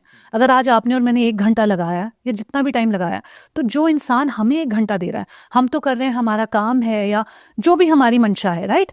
हम अच्छाई से भी कर रहे हैं, काम की वजह से भी कर रहे हैं, बहुत रीजन से कर रहे हैं, बट जो एक इंसान देख रहा है अपनी लाइफ को, मुझे लगता है अगर कोई 5 मिनट भी आपके चैनल पे दे रहा है, तो उसके टाइम को आपको 10 गुना वसूली होनी चाहिए, right. I stand for that. मैं अपने चैनल पे भी वही कोशिश करती हूँ कि अगर आप थोड़ा भी टाइम स्पेंड कर रहे हैं, तो आपकी लाइफ में कैसे हम आपकी मदद कर पाएं। You know, that is what I believe कि हमारी कॉन्वर्जेशन अगर किसी के लिए कुछ दिखा पाए। जैसे मैंने कहा ना कि वो दीपक को देख के ठंडे पानी में पूरी रात काट ली कि उसकी गर्मी से, ये कॉन्वर्जेशन कभी कभी वो दीपक बन सकती है किसी के लिए, यू नो, कि अपनी लाइफ में बिल्कुल आप ऐसी परिस्थिति में है जहाँ पे कुछ समझ नहीं आ रहा, लेकिन एक दिया कहीं जल गया तो आपको लगा अरे रोशनी हो गई। बहुत खूबसूरत बात कर दी आपने वापस से। तो thank you so much. And मैं लिंक सारे डालने वाला हूँ, आप देखना, इनके पॉडकास्ट देखना, इंस्टाग्राम सारे लिंक्स में डाल दूंगा, और डायरेक्टली फॉलो करना ताकि वो एनर्जी, वो वाइब्रेशन वो आपको डायरेक्टली मिल पाए। और जितनी एनर्जी, जितनी मैं आज दूसरी बार मिला हूँ, बट मुझे पता नहीं क्यों ऐसा लग रहा है, पता नहीं मैं आपको कब से जानता हूँ, इतने कंफर्टेबल है। और वो जो प्योरिटी होती है ना, वो ma'am actually it is there. और मैंने बहुत सारी चीज़ें आपसे सीखी हैं, समझी हैं कि कि कई बार आप ना आप मुझे ऐसा लगा मेरे सवालों पर आप बैंग ऑन थे, वो बैंग ऑन, मतलब ज्यादा टाइम नहीं लगाया आपने, सीधा। और मुझे आई एम श्योर अबाउट इट, लोगों को ये महसूस हुआ होगा। और अगर किसी को भी लगता है कि हमें इनको दोबारा बुलाना चाहिए, तो आप मुझे पार्ट 2 कमेंट करना, तो इनको दोबारा बुलाएंगे और बहुत सारी बात दोबारा से करेंगे। अरे बाप रे, तो टेस्ट ले लिया आपने मेरा, अब तो मुझे भी कमेंट चेक करना पड़ेंगे, पार्ट 2 आया कि नहीं आया। अरे बाप रे, फ्लैप हो गया। नहीं, दैट्स द लैंग्वेज ना, इंटरनेट की भाषा, और आप पे कहीं ना कहीं प्रभाव भी डालती है। लेकिन बट आई एम श्योर ऐसा आएगा, क्योंकि मैंने कहा ये जो हमारे लोग हैं ना, ये मेरे जैसे हैं, ठीक है। ये वही समझते हैं जैसा मेरे को महसूस होगा ना, I am sure about it, इनको भी ऐसे ही महसूस होगा। एंड आई एम श्योर कि we wish to have you again on our podcast. बहुत अच्छा लगा अमित जी आपसे बात करके। Thank you so much for having me, it was such a pleasure. Thank you.